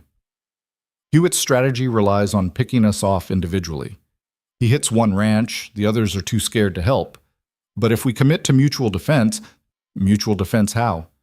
Dutch Kramer's weathered face was skeptical. "We all got our own ranches to run. Can't be riding guard on each other's property every night." "No, but we can establish a rotation. 2 men, different ranch each night. We patrol the boundary lines, look for signs of tampering. Anyone tries to cut fence or run off cattle, they deal with armed witnesses." "Armed," Morrison said slowly. "You're talking about shooting people." "I'm talking about defending property. No one's shooting unless they have to. But the point is visibility. Right now, Hewitt's men operate in darkness because they know no one's watching. We make it clear someone's always watching, they'll think twice." "And if they don't?" Walker's wife spoke up, her voice tight with worry. "If this escalates, what about our families?" Lila stepped forward. She'd been sitting quietly in the corner with Emma and James, but now she moved into the conversation with the natural authority of someone who'd managed crises before. "Then we make sure our families are protected too," she said. "Organize the women, establish signals. If there's trouble at one ranch, we alert the others. Create a network where no one's truly alone." The women in the room looked at each other, something shifting in their expressions. They'd been passive spectators in their own survival, watching their men struggle and fail. Now someone was suggesting they could be active participants. "What kind of signals?" Sarah Walker asked. "Gunshots in a pattern. 3 shots, pause, 2 shots. That's a distress call. Anyone hears it, they respond. Bring help or go for the sheriff, depending on the situation." "The sheriff won't help us," Thomas Patterson said bitterly. "Then we create evidence he can't ignore," Lila countered. "We document everything, dates, times, damages. We photograph cut fences and missing livestock. We build a record so detailed that even a corrupt sheriff will have trouble dismissing it." Cole looked at his wife with something approaching awe. She transformed from frightened refugee to strategic commander, seeing angles he'd missed, thinking 3 moves ahead. "It's risky," Morrison said. "If we organize like this, we're basically declaring war on Hewitt. He won't take that lying down." "He's already at war with us," Cole said. "We're just deciding whether to fight back or surrender, and I'm done surrendering." The room fell silent. Cole could see the calculations happening in each man's eyes, weighing fear against anger, risk against loss, the comfort of familiar defeat against the uncertainty of resistance. Finally, Dutch Kramer spoke. "Hell with it. I'm 70 years old. I'd rather die fighting than watch everything I built get stolen by that snake." He looked around the room. "I'm in." "Me too," Thomas Patterson said. His brother nodded agreement. One by one, the others committed. Morrison was last, his face pale, but determined. "One condition. We don't do anything stupid. We defend ourselves. We document everything, but we don't go looking for trouble." "Agreed," Cole said. "This is defense, not revenge." They spent the rest of the evening planning, patrol schedules, signal systems, emergency protocols. The women formed their own committee, organizing communication networks and emergency supplies. Emma sat listening to everything, absorbing lessons about resistance and community that no school could teach. By the time the Braddocks returned home, exhausted but energized, something fundamental had shifted. They were no longer alone. They'd built an alliance from shared desperation, and while it was fragile and untested, it existed. That was something. "You were impressive tonight," Cole told Lila as they prepared for bed. "I was practical. There's a difference." "No, you were impressive. The way you organized the women, thought about documentation and evidence, that was brilliant." Lila shrugged, but he could see the pleasure in her expression. Someone had to think beyond just fighting. Men always want to solve things with force. Sometimes you need strategy. Well, I'm glad you're on my side. I'm on our side. There's a difference. She paused. What happens when Hewitt realizes what we're doing? He'll escalate, test our resolve, try to break the alliance before it solidifies. And if he succeeds? Cole thought about the desperation in Morrison's eyes, the fear in the women's voices, the weight of all those families depending on this fragile coalition. Then we improvise, but we don't break. Not if I can help it. The test came sooner than expected. 4 days later, Cole was on patrol with Thomas Patterson along the Walker property line when they heard the gunshots. 3 shots, pause, 2 shots. The distress signal, coming from the direction of Morrison's ranch. That's Bill, Thomas said, already spurring his horse. Come on! They rode hard through the darkness, the cold spring night air biting their faces. As they crested the ridge overlooking Morrison's property, they saw it. 3 riders near the barn, torches in hand. One of the outbuildings was already burning, flames licking toward the main structure. Morrison was running toward them with a rifle, shouting. His wife Catherine stood on the porch, frozen with terror. Cole and Thomas charged down the slope, rifles raised, shouting. The riders wheeled their horses, startled by the sudden reinforcement. In the firelight, Cole recognized one face, Jake Moss, Hewitt's foreman. "Get off this property!" Cole roared, his rifle aimed at Moss's chest. "This ain't your concern, Braddock," Moss called back, "just settling some business with Morrison." "By burning his barn? That's arson. That's a hanging offense." "You got proof it was us?" "All I see is an unfortunate fire. Could have been anything. Lightning, bad wiring, carelessness. I got 2 witnesses who saw you with torches. That's proof enough for a citizen's arrest." Moss's expression hardened. "You really want to do this? Hewitt's got more men than you got bullets." "Maybe, but right now I got a rifle pointed at your heart, and you got about 3 seconds to ride away before I test whether I'm willing to pull this trigger." The standoff stretched, tension crackling like the flames consuming Morrison's outbuilding. Then more riders appeared, Dutch Kramer and both Patterson brothers, drawn by the signal. Then Walker and his oldest son. Within minutes, the small ranchers had assembled 6 armed men, all with weapons trained on Hewitt's 3. The math had changed. Moss saw it, his face contorting with rage and calculation. "This isn't over," he said finally. "No," Cole agreed. "It's not. But tonight, you leave, and you tell Hewitt that if he wants these properties, he'll have to go through all of us. We're done being picked off one by one." Moss spat into the dirt, then wheeled his horse. His men followed, disappearing into the darkness with parting glares that promised future violence. The moment they were gone, everyone scrambled to fight the fire. Morrison's outbuilding was lost, but they managed to save the barn and main house, working together with desperate efficiency. By dawn, the fire was out and the immediate crisis was over. But they all knew this was just the beginning. Morrison stood surveying the damage, his face gray with exhaustion and shock. "They would have burned it all, the whole place, if you hadn't come." "But we did come," Cole said firmly. "That's the point. You weren't alone. Well, still, it's my property they're targeting. Maybe I should just—" "Don't." Thomas Patterson put a hand on Morrison's shoulder. "Don't even think about quitting now, because if they can break you after we all stood together, they can break any of us. We have to hold." Morrison looked around at the faces of men who'd ridden through the night to help him, who'd stood armed against superior forces, who'd risked everything for a neighbor. Something in his expression hardened. "You're right. Damn it, you're right." He looked at Cole. "What's the next step?" "We go to the sheriff with this. 6 witnesses to attempted arson. He can't ignore that." "He'll try." "Then we go over his head. Territory marshal, newspaper, whoever will listen. We make enough noise that someone has to pay attention." By the time Cole returned home, the sun was rising and his body ached with exhaustion. Lila met him at the door, her face tight with worry. Emma and James hovered behind her, eyes wide. "We heard the signal," Lila said. "Then nothing for hours. I thought, we're all right. Morrison's place was attacked. We drove them off." Cole sank into a chair, suddenly aware of how close they'd come to disaster. "It's going to get worse before it gets better." "I know." Lila moved behind him, her hands settling on his shoulders. "But you were right to organize everyone. If Morrison had been alone, he would have lost everything, maybe his life." Cole reached up, covering her hand with his. "This is what we're up against. Hewitt's not playing games anymore." "Then neither are we." Over the following week, the alliance solidified through shared crisis. The small ranchers filed formal complaints with the sheriff, who dismissed them predictably. They contacted the territorial marshal, who promised to investigate but never appeared.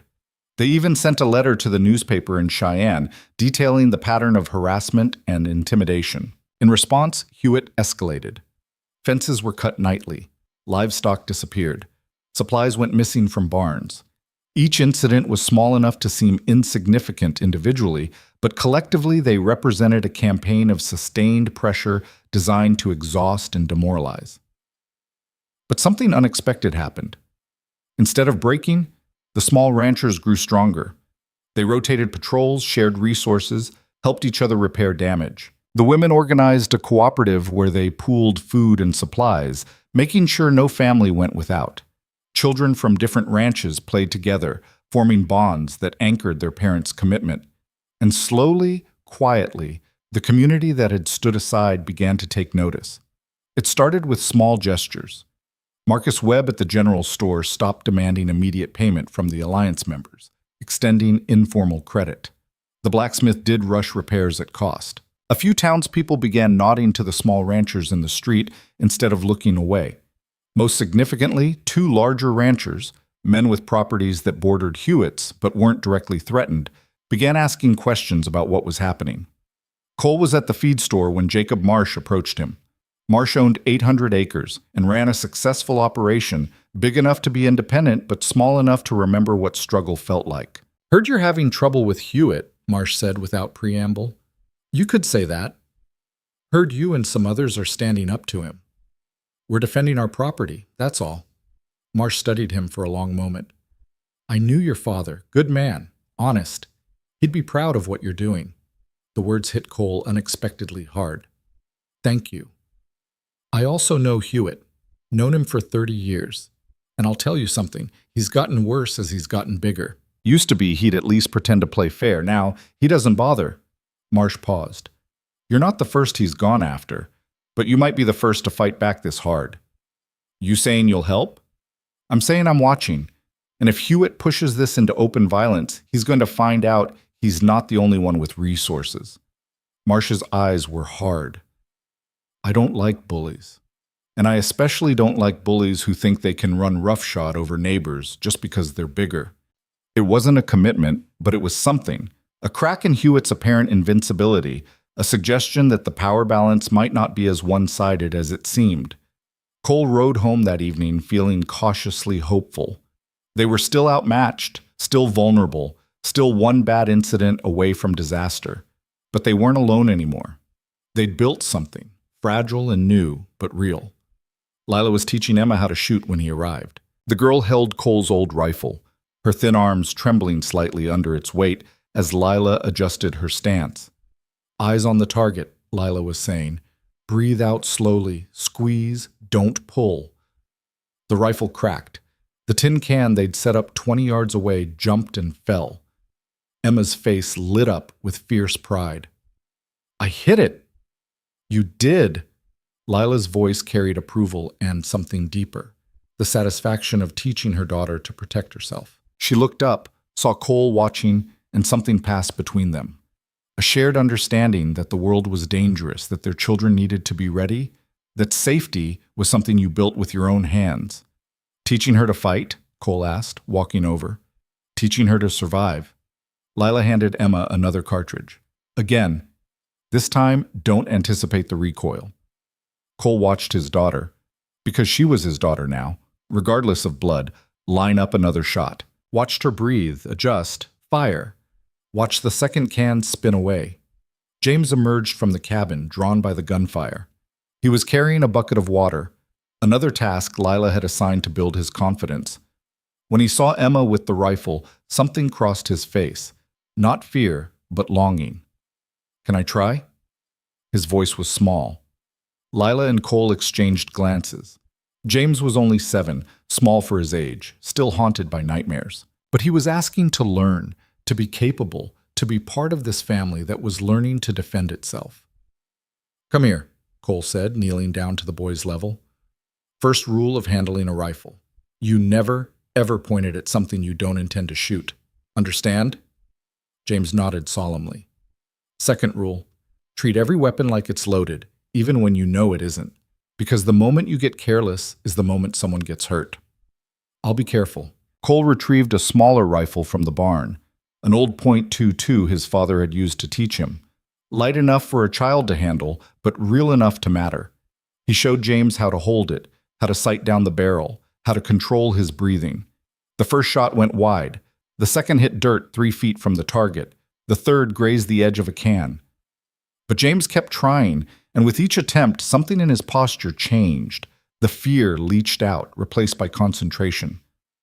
Focus. Purpose. By the time darkness fell, both children were exhausted but glowing with accomplishment. They went to bed without argument, and for the first time in weeks, Cole heard them laughing together in their room, quiet, tentative, but real. You've changed them, Lila said as they sat by the fire. Both of them. We've changed them. This whole experience has. No, I mean you specifically. Emma trusts you now. And James, he's starting to believe he can be strong. She paused. They're starting to believe this is permanent. Is it? Lila looked at him in the firelight, her expression complex. A month ago, I would have said nothing's permanent. That safety is temporary and trusting is foolish. But you've proven me wrong every day since. So yes, I think it's permanent. Unless what? Unless Hewitt destroys us. Unless the bank forecloses. Unless Whitmore comes back with legal force. Unless any of the dozen threats we're juggling finally lands. Her voice went quiet. There are so many ways this could fall apart. Then we'll deal with them as they come. Together. Together, she repeated, and moved closer on the bench, her shoulder pressing against his. I'm starting to believe in that word again. They sat in comfortable silence, watching the fire burn down. Outside, somewhere in the darkness, threats still circled. Hewitt was planning his next move. The bank's deadline crept closer. Spring calving could still fail. Any number of disasters waited just beyond the horizon. But inside the cabin, a family slept safely. A woman who'd been cornered and alone now sat beside a man who'd been dying of isolation. 2 children who'd seen their world collapse were learning to trust in solid ground again. It wasn't victory, not yet, but it was something worth fighting for. And when the storm came, and they all knew it was coming, they'd face it the way they'd faced everything else, together. The storm that broke wasn't the one they'd been preparing for. Cole was repairing the chicken coop when he heard the commotion from town direction, horses moving fast, voices raised in alarm. He dropped his tools and ran toward the sound, arriving at the main road just as Dutch Kramer's grandson came thundering past on a lathered horse. "Fire at Hewitt's," the boy shouted without stopping. "Whole southern pasture's burning." Cole's stomach dropped. Fire on the open range was every rancher's nightmare. It could spread for miles, consuming everything in its path. His first thought was for his own property, for the cattle grazing in pastures that could become death traps if flames jumped the creek. His second thought was colder, more calculating. This could be Hewitt's next move. Burn his own land, blame the small ranchers, use it as justification for retaliation. He ran back to the cabin where Lila was kneading bread, her hands covered in flour. "There's a fire at Hewitt's place. Big one." She went still. "You think he set it himself?" "Maybe. Or maybe someone from our alliance got stupid and decided to strike back. Either scenario was disaster. I need to go help fight it." Help him? After everything he's done? If that fire spreads, it won't care whose land it's on. It'll take everyone's property, including ours. Cole was already grabbing equipment, shovels, burlap sacks, canteens. And if it turns out one of our people started it, we need to know before Hewitt uses it against us. Lila processed this with the quick strategic mind he'd come to rely on. "Take Emma with you." "What?" "No, it's too dangerous. Take her as a witness. If Hewitt's planning to use this against the Alliance, having a child there, especially your child, makes it harder for him to claim hostile intent. We came to help, not to gloat." She was already calling for Emma. "Besides, she needs to see how you handle this. It's a lesson in something bigger than survival." Cole wanted to argue, but she was right. Every action now carried weight beyond the immediate. They were being watched, judged, their character tested by a community that would either support them or abandon them based on how they conducted themselves. Emma emerged from the barn, reading his expression with the sharp awareness she'd developed. "What's happening?" "Fire at Hewitt's ranch. We're going to help fight it." Something complicated crossed her face. Confusion, maybe suspicion. "But he's our enemy. He's our neighbor. There's a difference." Cole handed her a shovel sized for her height. "Sometimes you help people even when they've wronged you. Not because they deserve it, but because it's the right thing to do." That doesn't make sense." "It will. Come on." They rode hard toward Hewitt's property, black smoke already visible on the horizon. As they got closer, Cole could see the scope of the disaster. At least 50 acres burning, flames racing across dry grass left over from winter. Hewitt's men were fighting desperately with shovels and wet sacks, but they were losing ground. Other ranchers were already arriving, Morrison and the Patterson brothers. Walker with his oldest son. Even Jacob Marsh had brought 3 of his hands. They didn't wait for permission or gratitude.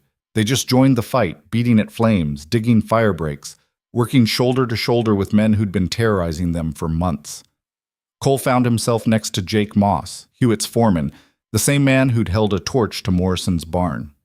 For a moment their eyes met over the flames, something hostile and wary passing between them. Then Moss nodded once, a brief acknowledgement, and they both went back to fighting fire.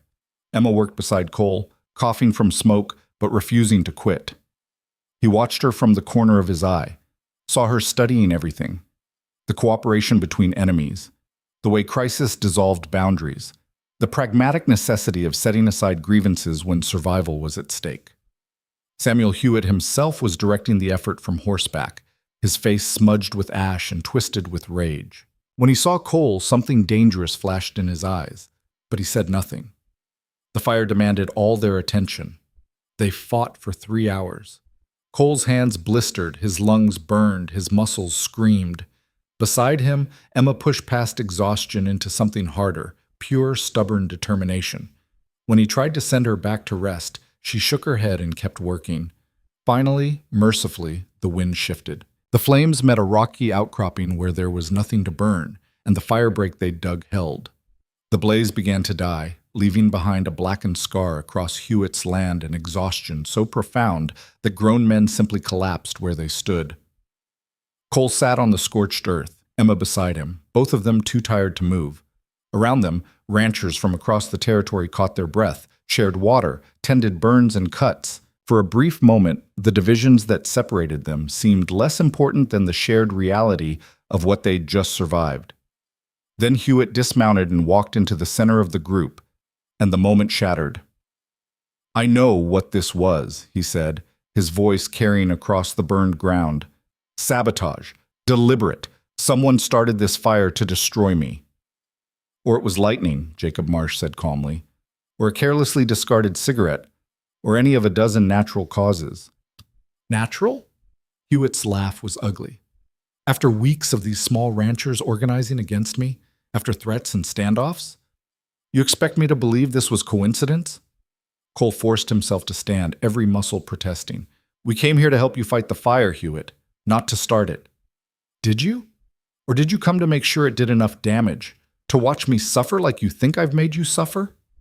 If we wanted you to suffer, we would have stayed home and let it burn." Cole's voice was steady despite his exhaustion. "Instead, we rode here immediately and worked alongside your men for 3 hours. That should tell you something." "It tells me you're clever, playing the good neighbors while one of your people sets fires." Hewitt's gaze swept across the small ranchers. "Which one of you did it? Morrison, still angry about your barn? Or maybe the Patterson boys, looking for revenge for their hay storage?" "None of us started your fire," Morrison said quietly. "We've got no proof it was anything but accident." "Accident," Hewitt spat the word. "Nothing's been an accident around here for months. Everything that's happened has been part of your little alliance's campaign against me." "Your campaign," Thomas Patterson said, anger breaking through. "You're the one cutting fences and stealing cattle and burning barns. We've just been defending ourselves." "Defending?" Hewitt's face flushed dark red. "You've been organizing, arming yourselves, creating a militia on my borders. And now one of you has committed arson. You have no proof of that, Jacob Marsh interrupted, his voice carrying authority. And making accusations without proof is slander. I suggest you watch your words carefully, Sam. The two men locked eyes, equals in size and resources, if not in ruthlessness. Marsh had stayed neutral until now, but something in his stance suggested that was changing. Hewitt seemed to realize he'd pushed too far. He visibly controlled himself, though rage still simmered beneath the surface. Fine. No accusations, just a warning. He looked directly at Cole. This territory isn't big enough for all of us. Some of you are going to have to go. Better to leave on your own terms than wait for circumstances to force you out. Is that a threat? Cole asked quietly. It's reality. I've been ranching here for 30 years. I've survived droughts, harsh winters, market crashes. I'll survive you too. Hewitt turned toward his horse. Go home, all of you. And remember, you're here on borrowed time. He rode away, his men following, leaving the small ranchers and their allies standing in the ashes of land they'd just saved. That went well, Morrison said bitterly. Actually, it did. Jacob Marsh was studying the burn pattern, his expression thoughtful. Sam expected you to gloat or to stay away entirely. Instead, you helped him without hesitation. That matters to people who are watching. What people? Folks in town, other ranchers, anyone who's been sitting on the fence trying to decide which side to support. Marsh looked at Cole. You just showed them that your alliance isn't about revenge or destruction. It's about survival and community. That's powerful. Powerful enough to stop Hewitt? Maybe, maybe not. But it's something. Marsh mounted his horse. Fire started on the southern border, by the way, near where the property line meets public land. Could have been anyone passing through, drifters, travelers.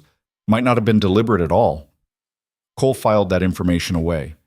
If the fire started on the border, it was less likely to be someone from the Alliance. They all lived north and west. But it also meant there was no way to prove or disprove Hewitt's accusations. They rode home in silence, Emma half asleep in the saddle. When they arrived, Lila had water and food ready, reading their exhaustion at a glance. How bad was it? She asked. Bad enough. We stopped it, but Hewitt's convinced one of us started it. Cole helped Emma down from her horse. He's looking for an excuse to escalate. We need to be ready. Ready for what? Before Cole could answer, they heard horses approaching fast. Morrison and both Patterson brothers appeared, their faces grim. We got a problem, Morrison said without preamble. Hewitt's filed charges with the territorial marshal. Arson, conspiracy, criminal organization. He's claiming we're a gang engaged in intimidation and property destruction. Cole felt his stomach drop. Based on what evidence? Doesn't need evidence. Just needs accusations credible enough that the marshal has to investigate. Thomas Patterson's jaw was tight. He's got money, reputation, political connections. We've got nothing but each other. That's not nothing, Lila said sharply. Everyone turned to look at her.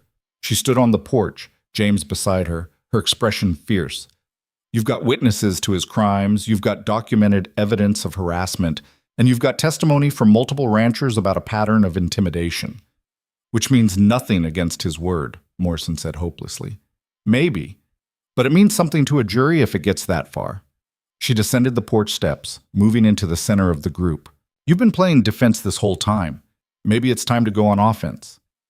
What are you suggesting? Cole asked. File your own charges. Not just with the local sheriff who's in Hewitt's pocket, but directly with the territorial marshal. Lay out everything. The cut fences, the stolen cattle, Morrison's barn, tonight's fire that you helped extinguish. Create a competing narrative before Hewitt's version becomes the only story anyone hears. The men exchanged glances. It was risky, directly confronting Hewitt in a legal form where he had advantages, but sitting back and waiting to be destroyed wasn't working either. She's right, Jacob Marsh said. He'd followed them, Cole realized, wanting to hear what came next. Sam's strategy relies on controlling the story. You let him do that, you lose before the fight even starts. But if you present a compelling counter-narrative backed by evidence and witnesses, you force the marshal to investigate both sides. And if the marshal sides with Hewitt anyway? Morrison asked. Then at least you went down fighting, Marsh said, and you'll have created a public record that might matter later, even if it doesn't help now. Cole looked at Lila, seeing the strategic mind that had survived Philadelphia's worst, that had managed impossible situations with limited resources. She nodded slightly, confirming what he was thinking. "All right," he said. "We file charges. We create a record. We make Hewitt defend himself instead of just attacking us." He looked around at the assembled ranchers. "But we have to be united on this, all of us. If anyone breaks, if anyone contradicts the others, the whole thing falls apart." "I'm in," Morrison said immediately. The Patterson brothers nodded. "Us too." One by one, the others committed.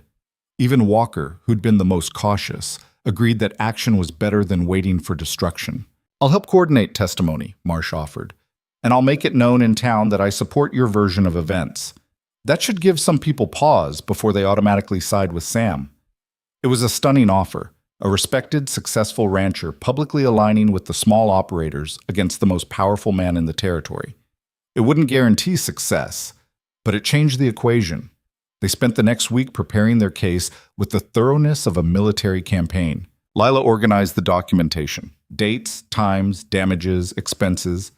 She created a timeline that showed the pattern of harassment, with supporting testimony from each affected rancher. Emma helped by copying out statements in her careful handwriting, becoming the expedition's unofficial scribe. James, not to be left out, took on the task of organizing physical evidence, collecting samples of cut wire, photographing damaged property with an old camera Marsh loaned them, even drawing maps that showed where incidents had occurred. Cole watched his children transform into active participants, learning lessons about justice and resistance that would shape them for life. When Emma asked why they were working so hard on something that might not succeed, Lila's answer was immediate and fierce. "Because standing up matters, even if you lose.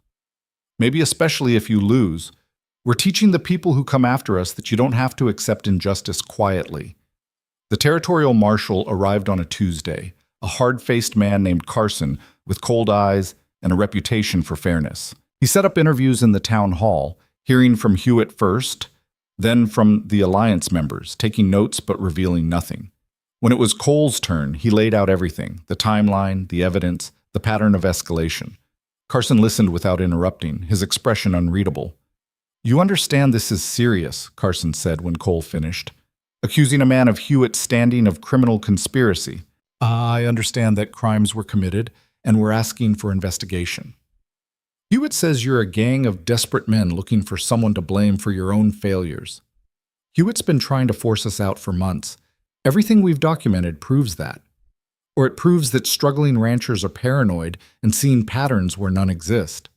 Carson closed his notebook. "I'll make my determination after I've heard from everyone." But 3 days later, Carson delivered his findings at a public meeting in Carterville. The town hall was packed, every rancher within 20 miles, plus townspeople who'd been watching the conflict unfold. Hewitt sat in the front row, flanked by his lawyer. Cole and the Alliance members stood in the back, Lila beside him with both children. Carson took the podium, his face grave. "I've completed my investigation into the allegations made by both Samuel Hewitt and the ranchers represented by Cole Braddock. I've reviewed evidence, heard testimony, and examined the facts as best they can be determined." The room held its collective breath. "My finding is that both parties have legitimate grievances, but insufficient evidence exists to pursue criminal charges against either side." Carson's voice was flat, official. "The incidents described could be interpreted multiple ways. Without definitive proof of who committed specific acts, I cannot recommend prosecution." Cole felt the words like a physical blow. No charges, no justice, just a return to the status quo where Hewitt could continue his campaign with impunity.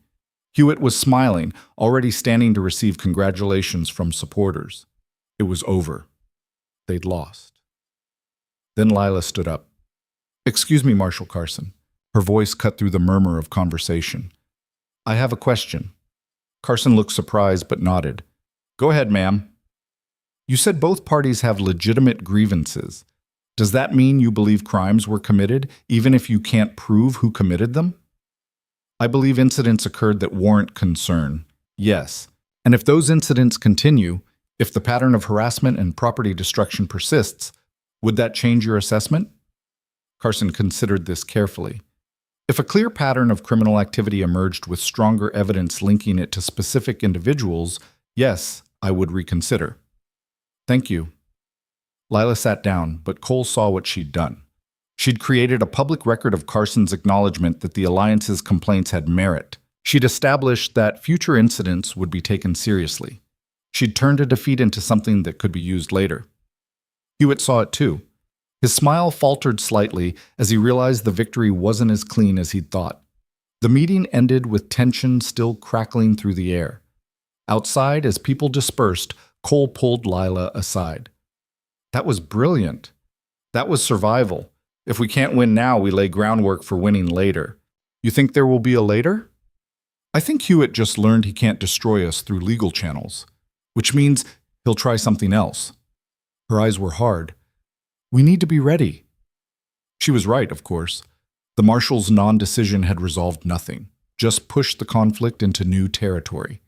And Hewitt, denied the clean victory he'd sought, would be angrier and more desperate than ever. The retaliation came that night. Cole was on patrol with Morrison, riding the border between their properties, when they saw riders moving through the darkness toward Walker's ranch. Not Hewitt's men. They would have recognized those horses. These were strangers, hired guns probably, brought in from outside. The distress signal cracked through the night. 3 shots. Pause. 2 shots. Coming from Walker's property. They rode hard, joining the Patterson brothers and Dutch Kramer converging from different directions. By the time they arrived, the strangers were gone, but the damage was done. Walker's main water tank had been destroyed. Not just damaged, but completely demolished with dynamite. Thousands of gallons flooding uselessly into the ground, and with it, Walker's ability to keep his herd watered through the dry summer ahead. Sarah Walker stood amid the destruction, her children crying behind her, and something in her expression was fractured. We can't do this anymore, she said hoarsely. This is too much. They're trying to kill us. Sarah, Cole started. No, her voice rose. You all want to keep fighting, fine, but my children come first. We're selling to Hewitt and leaving before someone gets hurt worse than property. The words fell like stones. Walker himself stood silent, broken by his wife's pronouncement. He'd wanted to resist, but he wouldn't choose the fight over his family. And just like that, the alliance cracked. Maybe Sarah's right, Morrison said quietly. Maybe this is too much. Don't, Thomas Patterson said urgently. Don't let one attack break us. That's exactly what Hewitt wants. My wife is scared. My children are scared. How much are we supposed to endure? The argument escalated, voices rising, the coalition that had held firm for weeks suddenly fragmenting under the weight of sustained assault. Cole tried to hold them together, but he could feel it slipping away. The unity, the shared purpose, the belief that standing together mattered. Then a new voice cut through the chaos. Enough! Everyone turned. Lila stood at the edge of the group, Emma and James beside her. She'd ridden over when she heard the signal, bringing the children because she refused to leave them alone and vulnerable. Enough surrender, enough fear, enough letting one rich man dictate whether you get to keep what's yours. She walked into the center of the group, her voice carrying with authority that demanded attention. Yes, this is hard. Yes, we're outmatched. Yes, Hewitt has more money and more men and more connections. But you know what he doesn't have? No one answered. He doesn't have the moral high ground. He doesn't have community support. And he doesn't have the one thing that actually wins fights like this. He doesn't have people willing to lose everything before they'll quit. She looked at Sarah Walker. I understand being afraid for your children. I've been there. I fled across the country with nothing but terror and 2 small lives depending on me. But what I learned is that teaching them to run from bullies doesn't keep them safe. It just teaches them that bullies win. Easy for you to say, Sarah shot back. Your water tank isn't destroyed. No, but I've lost plenty else. And I'll tell you what I told my husband on the platform in Carterville when I first arrived. If we're doing this, we're doing it completely. No half measures, no retreat. We stand or we fall, but we do it together. Emma stepped forward, her young voice surprisingly steady. My real father died because he was too scared to stand up to powerful men. He worked himself to death for pennies because he thought that was safer than fighting. It wasn't. He died anyway, and we had nothing. She looked at Sarah. Maybe fighting is scary, but giving up is scarier. The adults stared at this 10-year-old girl who'd just delivered a truth they'd been avoiding. Even Sarah looked shaken, seeing her own children in Emma's fierce expression. "What are you suggesting?" Walker asked quietly. "That we keep fighting even when we're losing?" "I'm suggesting," Lila said, "that we change how we fight. Hewitt's been picking the battleground, the timing, the tactics. Maybe it's time we chose instead." "Choose what?" Morrison asked. "We go public, not just with the marshal, but with newspapers, with other communities, with anyone who'll listen. We make this story bigger than just us. We make Hewitt's campaign so visible that he can't operate in shadows anymore." "That'll just make him angrier," Dutch Kramer said. "Good. Angry men make mistakes. And when he makes one, when he finally goes too far where people can see it, we'll have witnesses, documentation, and public attention." Lila's eyes were hard. "We've been reacting to his moves. It's time he reacted to ours." Cole felt something shift in the group's energy. This was different from defensive cooperation. This was aggressive resistance, a fundamental change in posture from survival to offense. "I'm in," Thomas Patterson said. "Whatever it takes." His brother nodded agreement. "Us too." One by one, even the most reluctant members committed. Sarah Walker wiped her eyes, looked at her husband, and gave a single sharp nod. They would stay. They would fight. Hewitt had wanted to break them. Instead, he'd forged them into something harder. That night, back at their own ranch, Cole and Lila sat by the fire while the children slept. The enormity of what they'd just committed to weighed on them both. "You know this could end badly," Cole said quietly. "Everything could end badly. The question is whether you have the courage to try anyway." "I have the courage. I'm just not sure I have the right to risk everyone else on my stubborn refusal to quit." Lila turned to face him fully. "You're not risking anyone. They're choosing to fight alongside you. There's a difference." She paused. "Do you know why I really came west?" "To escape Whitmore. That was part of it. But the real reason was that I was tired of being powerless. Tired of watching powerful men make decisions that destroyed lives while we all stood by accepting it because that's how things were." Her voice was fierce. "Coming here was about choosing my own fate, even if that fate was uncertain. And I'll take uncertain over powerless any day." Cole understood then. This wasn't just about the ranch or money or property. It was about refusing to be crushed by forces that seemed inevitable. It was about teaching their children that resistance mattered, that character was defined not by avoiding fights, but by choosing which ones were worth having. "Then we see it through," he said. "Together?" "Together." They sat in silence, watching the fire burn down, knowing that the hardest part was still ahead. Hewitt would retaliate for their continued resistance. The community would be tested. Everything they'd built could still collapse. But they'd made their choice. And in the harsh Wyoming territory where survival demanded more than just endurance, where character was forged in the fires of impossible circumstances, that choice transformed them from victims into something far more dangerous. They became people who refused to break. The storm arrived 3 days later, and it wasn't metaphorical. Cole woke to the smell of rain and the electric tension that preceded violent weather. The sky had turned the color of old bruises, clouds roiling in patterns that made his stomach clench. He'd seen storms like this before, the kind that didn't just bring rain, but unleashed the full fury of a frontier that never forgot it could kill you. "Get the children inside the root cellar," he told Lila, already pulling on his boots. "This is going to be bad." She didn't argue, just began gathering supplies with the practiced efficiency of someone who understood that survival sometimes meant descending into darkness and waiting. Emma and James were already awake, reading the urgency in the adults' movements. "What about the cattle?" Lila asked. Cole looked out at the herd visible in the near pasture. 19 head, plus the spring calves that had started arriving over the past weeks. 27 animals total. Everything they owned, everything the ranch's survival depended on. In weather like this, cattle could panic, stampede, or simply freeze in place and drown when the water rose. "I'll move them to high ground," he said. "Alone? That's suicide." "I don't have a choice. Morrison and the others will have their hands full with their own herds." He grabbed his rain slicker and hat. "Get everyone to safety. I'll be back when it's done." But Lila caught his arm, her grip fierce. You don't go alone? Emma stays with James in the cellar. I'm coming with you. Lila, don't argue. You need help, and I'm the only help available. We move faster together. She was already grabbing her own coat. Emma, you're in charge. Keep your brother safe. We'll be back soon. Emma's face was pale but determined. I know what to do. As they descended into the root cellar, a sturdy underground space Cole's father had built to withstand tornadoes. James was crying softly, frightened by the oppressive atmosphere. Emma wrapped her arms around him, met her mother's eyes, and nodded once. We'll be all right, she said, sounding far older than 10. Cole and Lila emerged into chaos.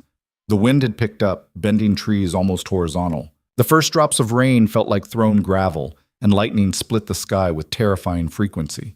In the distance, they could hear the cattle beginning to bellow in distress. They ran to the pasture, already soaked within seconds. The herd was milling in tight circles, the calves pressed against their mothers, everyone's eyes showing white with panic. Cole approached slowly, speaking in the calm tone that sometimes worked with frightened animals, knowing that one wrong move could trigger a stampede. Easy, easy now. We're just going to move you somewhere safer. Lila positioned herself on the opposite side, helping to guide the herd toward the northern ridge, where rocky outcroppings would provide some shelter and elevation above potential flooding. It was slow, agonizing work. Every crack of thunder sent the cattle skittering sideways. Every lightning flash made them balk and turn. They'd moved about half the distance when the rain truly arrived. Not rain, a deluge, a biblical wall of water that turned the world into a gray blur. Within minutes, the ground beneath their feet transformed into sucking mud that grabbed at every step. Cole could barely see Lila 20 feet away, just her dark shape moving through the storm. Then he heard it, a sound that made his blood run cold. The roar of water, massive and unstoppable. He turned toward the creek and saw what he'd feared. Flash flood. The gentle stream that normally trickled through his property had become a raging torrent 10 feet high, carrying trees and debris, destroying everything in its path. And it was heading straight for the low ground, where half the herd still stood. "Move them! Now!" Cole shouted, though the wind tore his words away. He ran at the cattle, waving his arms, trying to drive them towards safety through sheer force of will. Lila did the same, and together they managed to get most of the animals running toward high ground. But 3 cows and 2 calves had separated from the main group, panicked into running the wrong direction, straight toward the flooding creek. Cole watched in horror as the water caught them, sweeping them away like they weighed nothing. Thousands of pounds of beef and months of hope gone in seconds. He started to run after them, some desperate instinct to save what could be saved, but Lila grabbed him. "You can't help them," she screamed over the storm. "We have to save the others." She was right, but it took everything in him to turn away from those drowning animals and focus on the ones they could still protect. They drove the remaining cattle to the ridge, herded them into a natural bowl between rock formations that provided some shelter from the wind. 22 animals left. They'd lost 5 to the flood. But the storm wasn't finished. As they stood catching their breath, lightning struck a tree not 50 yards away. The trunk exploded in a shower of splinters and flame, and a massive branch crashed down directly in the path they'd just taken. If they'd been 30 seconds slower, it would have killed them both. Cole looked at Lila, saw his own shock reflected in her face. They were still alive, but the storm raged on with no sign of stopping. Getting back to the cabin meant crossing open ground in conditions that killed people regularly. But staying here meant freezing in wet clothes while their children waited alone in the cellar. "We have to get back," Lila said. "I know. Stay close to me. If anything happens..." "Nothing's happening. We're both making it back." Her hand found his, gripping tight. "Together, remember?" They started the journey back, bent almost double against the wind. Every step a negotiation with mud that wanted to trap them and rain that turned breathing into drowning. Cole lost his hat almost immediately. His hands were so cold he couldn't feel his fingers. Beside him, Lila stumbled and nearly fell, but he caught her, and they kept moving. Halfway back, they encountered something unexpected. A rider, barely visible through the deluge, struggling to control a panicked horse. As they got closer, Cole recognized the animal, one of Hewitt's distinctive Appaloosas. The rider was younger, maybe 16, one of Hewitt's ranch hand's sons. The boy was clearly lost, disoriented by the storm, his horse on the edge of bolting. In this weather, Being thrown could be a death sentence. Cole should have kept walking, should have left Hewitt's people to their own problems after everything that family had done. Instead, he released Lila's hand and moved toward the horse, speaking in the same calm tone he'd used with the cattle. The animal's ears flicked toward him, recognizing something familiar in the voice. Cole reached for the bridle, got a grip, and held firm while the horse fought him. "Easy, son. You're all right. Where are you trying to go?" "Home," the boy gasped. "But I can't see anything. The creek jumped its banks and I can't get across." "Creek's impassable now. You'll have to wait out the storm somewhere safe." Cole looked at Lila, saw her nod. They both understood what was being asked. "Come with us. Our root cellar is solid. You'll be safe there." The boy's eyes widened. He clearly knew who Cole was, understood the conflict between their families. For a moment, Cole thought he'd refuse out of misplaced loyalty. Then another crack of lightning decided it. "All right, thank you." They made it back to the ranch as a group, 3 people and a horse, all of them nearly dead from cold and exhaustion. Cole got the horse into the barn, then all 3 of them descended into the root cellar where Emma and James waited. The children stared at the stranger, then at their parents. Emma's hand moved to the knife she'd started carrying, a small gesture that made Cole's heart ache with pride and sadness. His daughter had learned to be ready for threats. "It's all right," Cole said. "This is—" He realized he didn't know the boy's name. "Danny Moss." The boy looked miserable and ashamed. "Jake Moss is my uncle." The name hung in the air. Jake Moss, Hewitt's foreman. The man who'd burned Morrison's barn, who'd led attacks on Alliance members, who'd been the public face of Hewitt's campaign of intimidation. And here was his nephew, dripping on their floor, owing them his life. "Well, Danny Moss," Lila said calmly, "you're safe here until the storm passes. Then we'll figure out how to get you home." They huddled in the root cellar while the world raged above them. The wind howled, the structure shook.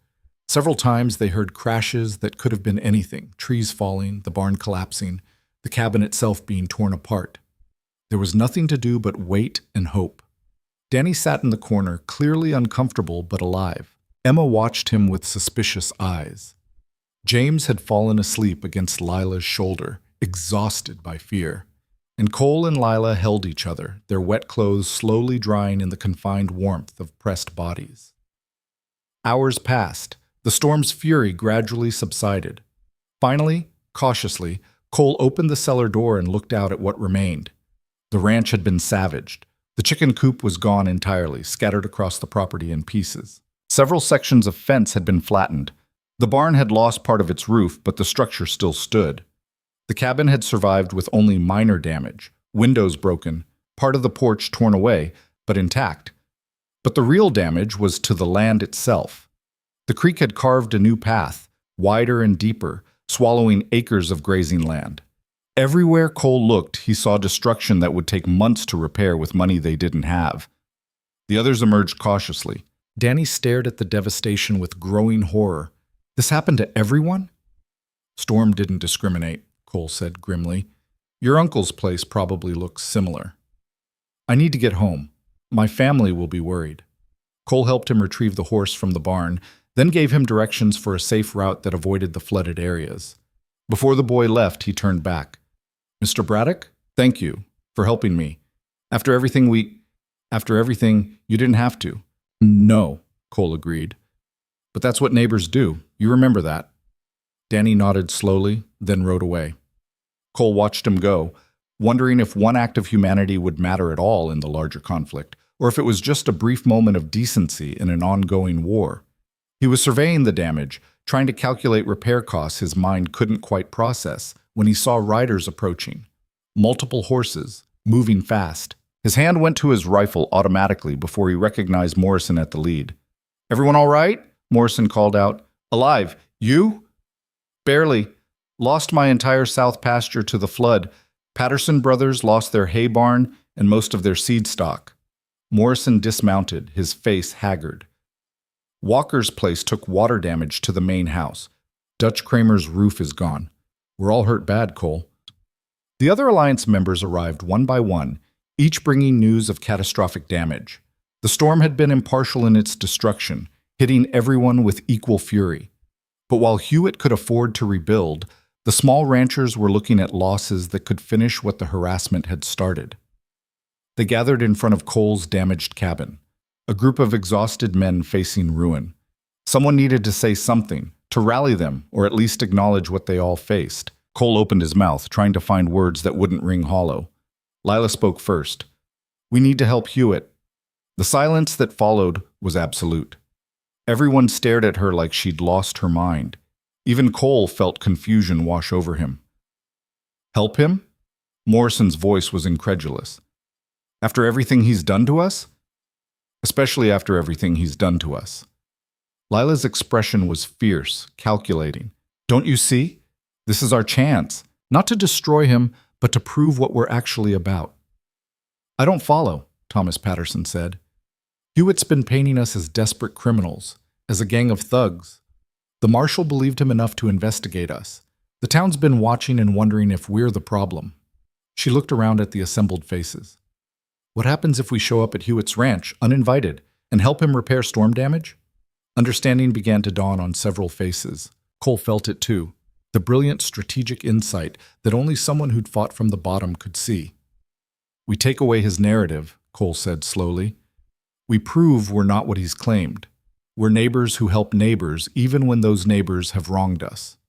"More than that," Lila said. "We create a public spectacle of generosity that makes it almost impossible for him to attack us afterward. How does he justify targeting people who rode through a storm to help him? In front of witnesses, with the whole community watching? He'll find a way," Morrison said, but there was uncertainty in his voice now. "Maybe. But it'll be harder. And even if he still comes after us, we'll have shown everyone what kind of people we are versus what kind of person he is." Lila's voice was hard. "Sometimes the best revenge is forcing your enemy to see your humanity while the whole world watches."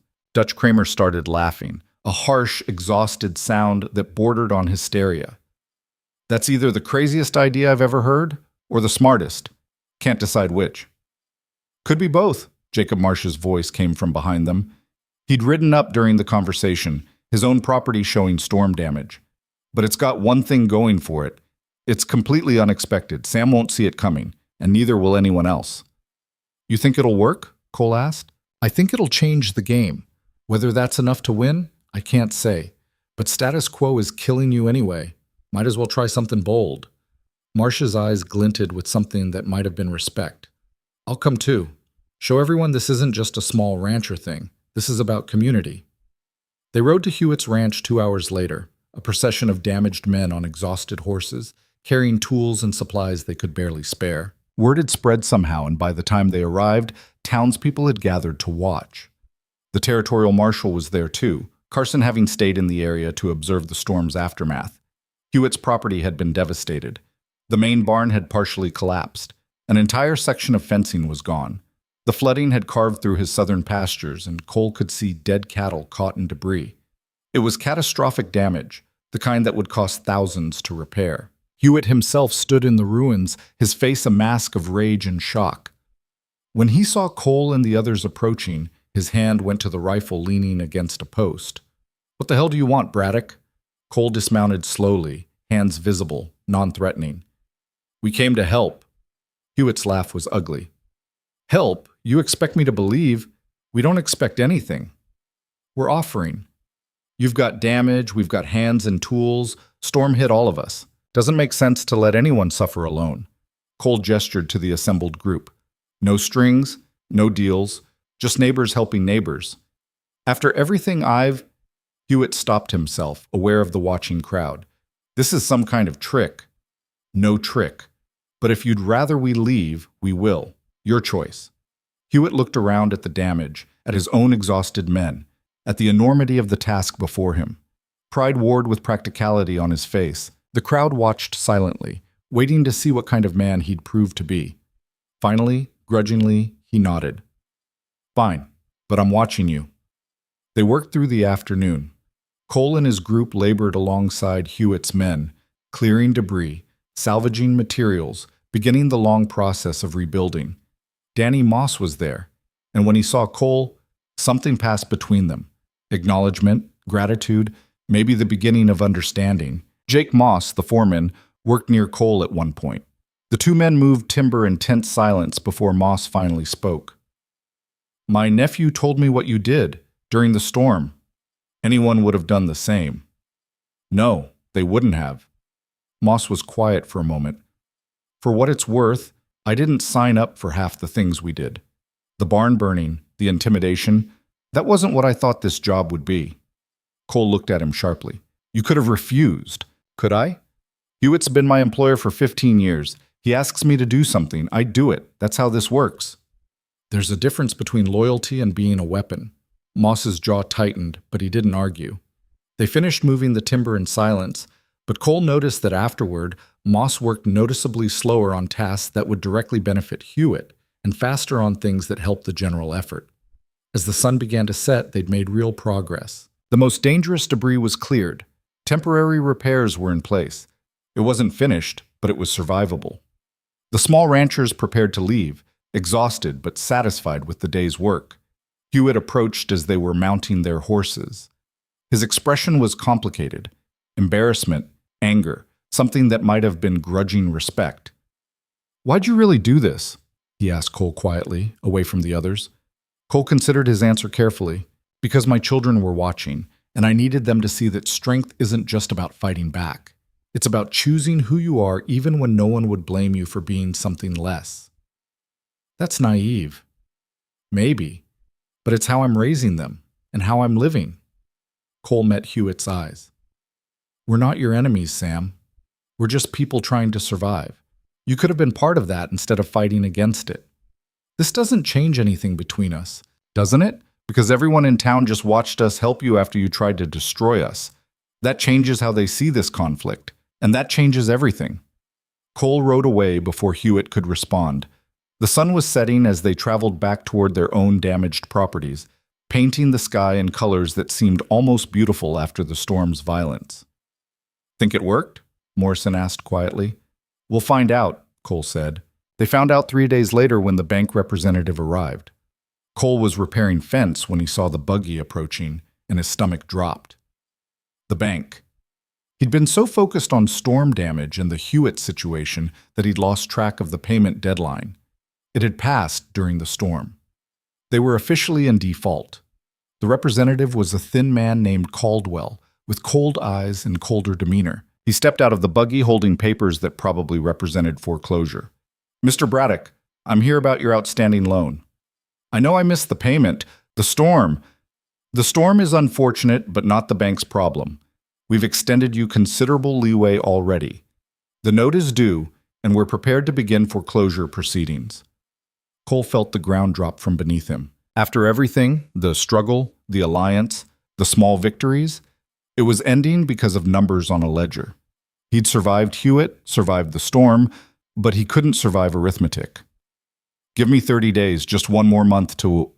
No more extensions. I have my orders. Caldwell started to hand over the papers. Wait. Everyone turned. Lila had emerged from the cabin, Emma and James behind her. She walked forward with the same fierce determination she'd shown on the platform in Carterville, the same strength that had carried her across the country and through every crisis since. How much does he owe? She asked Caldwell. Total amount, including interest, is $843. Lila nodded slowly, processing. Then, and if someone else paid that amount, the note would be satisfied? Yes, but then we'll pay it. Cole stared at her. Lila, we don't have that kind of money. No, but the community does. She looked past Caldwell to where townspeople had begun gathering, drawn by curiosity about the bank representative's visit. I'm asking for help, not charity. A loan, with fair interest paid back over time. But we need this ranch to survive, and I'm asking this community to invest in that survival. The crowd murmured. Caldwell looked uncertain, clearly not expecting this development. Cole felt hope and terror warring in his chest. This was desperation made public, vulnerability displayed for everyone to see. It could work, or it could be the final humiliation. Then Jacob Marsh stepped forward. I'll put in $100. Marcus Webb, the general store owner, cleared his throat. I can do 50. Consider your store account settled too. 75. That was Dutch Kramer, barely able to afford it but offering anyway. One by one, people pledged money. Some gave $5, others 10 or 20. The Patterson brothers pooled resources for 80. Morrison and Walker combined for 60. Even townspeople who had no direct stake, the blacksmith, the doctor, the saloon owner, contributed small amounts. Emma and James watched with wide eyes as the total climbed. Cole stood frozen, overwhelmed by this outpouring from a community he'd thought was indifferent to his struggle. When the pledges reached $700, he thought it might actually work. Then Sheriff Coffey stepped forward. "I'll make up the difference," he said quietly. $143, on the condition that Braddock and his people stop causing trouble in this territory. The crowd went silent. Everyone understood what was happening. Coffey, who'd been in Hewitt's pocket, was publicly breaking with him, but he was also demanding peace as the price. "Define trouble," Cole said carefully. "The alliance, the patrols, the conflict with Hewitt, all of it ends. We were defending ourselves, and now you're being offered a way to survive without fighting. Take it or don't, but that's my condition." Cole looked at Lila, saw her nod slightly. They both understood. This was the exit they'd been hoping for, a way out of the conflict with honor intact, the ranch saved, the family secure. All it required was surrender of a different kind. "If Hewitt agrees to leave us alone, we'll disband the alliance," Cole said finally. "But I won't leave my neighbors undefended if attacks continue." Coffey nodded slowly. "Fair enough. I'll have a conversation with Hewitt. Make it clear that the territory is watching now, and any further harassment will have consequences." "Will he listen?" "After what you did during the storm, helping him when you didn't have to, he'd be a fool not to. And Sam's many things, but he's not quite a fool." Coffey pulled out his wallet. "Do we have a deal?" Cole extended his hand. "We have a deal." Caldwell counted the pledges, verified the amounts, and grudgingly acknowledged that the debt was satisfied. He handed over a receipt that represented the survival of everything Cole had been fighting for, then departed with obvious disappointment. The crowd began to disperse, but not before people approached Cole and Lila one by one, shaking hands, offering quiet words of support, acknowledging what the family had endured and overcome. Emma and James received attention too, townspeople recognizing the children's role in their family's survival. That night, after the children were asleep, Cole and Lila sat on the damaged porch watching the stars emerge. The ranch was battered but alive. The family was intact. The future remained uncertain, but for the first time in months, it felt possible. "We did it," Cole said quietly. "We survived. That's different from winning." "Is it?" Lila considered this. "Maybe not. Maybe survival is the only victory that matters out here." They sat in silence for a while. Then Lila spoke again. "I got a letter today, from Philadelphia." Cole's stomach tightened. Whitmore. His lawyer, dropping the debt claim. Apparently pursuing it would be impractical given the circumstances. She smiled thinly. Translation. Someone explained that harassing a woman across the country makes for bad publicity. "So it's over, all of it." "This chapter, anyway. There'll be others." She leaned against him. "But we'll face them the same way we faced this one. Together." The spring turned to summer. The alliance officially disbanded, but the relationships forged during crisis remained. The small ranchers still helped each other, still shared resources, still looked out for one another. Hewitt kept to his own territory, his aggression curbed by public scrutiny and the knowledge that the community would no longer tolerate his methods. The ranch slowly recovered from storm damage. Cole repaired fences, rebuilt structures, managed the herd with Lila's help. Emma proved to have a natural talent for working with animals. James gradually came out of his shell, his nightmares fading as the months passed without new trauma. By fall, the first real profits came in. Not much, but enough to start paying back the community loans, enough to buy winter supplies without panic, enough to feel like maybe they'd turned a corner. One evening in late September, Cole stood watching the sunset with Emma. She was 11 now, taller, stronger, more confident. The frightened child who'd arrived on the platform had been replaced by someone capable and fierce. "Pa?" she said, and Cole's heart swelled at the word she'd started using naturally over the summer. "Yeah, sweetheart?" "Why did you take us in? Really?" Cole thought about the truth, the loneliness, the desperation, the loaded gun in the desk drawer. Then he thought about what was also true. Because I needed you as much as you needed me. We saved each other. Emma nodded slowly. I'm glad we stayed. Me too. Inside the cabin, Lila was teaching James to read by lamplight. Through the window, Cole could see them bent over a book together, her patient voice explaining words, his eager response. It was an image of peace that would have seemed impossible 6 months ago. The frontier hadn't gotten easier. The land was still harsh, the work still brutal, the margins still thin. But the cabin wasn't empty anymore. The silence had been replaced by voices, arguing sometimes, laughing others, but always present, always real. Cole had sent for a wife to save his ranch. What he'd received was a family that saved his life. That night, as he and Lila prepared for bed, she paused in brushing her hair and looked at him in the mirror. I never thanked you properly, she said. For what? For standing up to Whitmore. For accepting my children. For building something here that feels like it might actually last. She turned to face him. For being the kind of man who helps his enemy during a storm because it's the right thing to do. You did as much as I did. More, probably. Then we're a good team. She crossed to him, her hands settling on his shoulders. I came here expecting survival. You gave me a home. We gave each other a home. She kissed him then, and in that kiss was everything they'd endured and overcome. The fear, the struggle, the small victories that added up to something larger than either of them could have built alone. Outside, the Wyoming wind howled across land that had tested them and found them worthy. Inside, a family slept safely. And in the morning, they'd wake to face whatever came next the way they'd faced everything, together.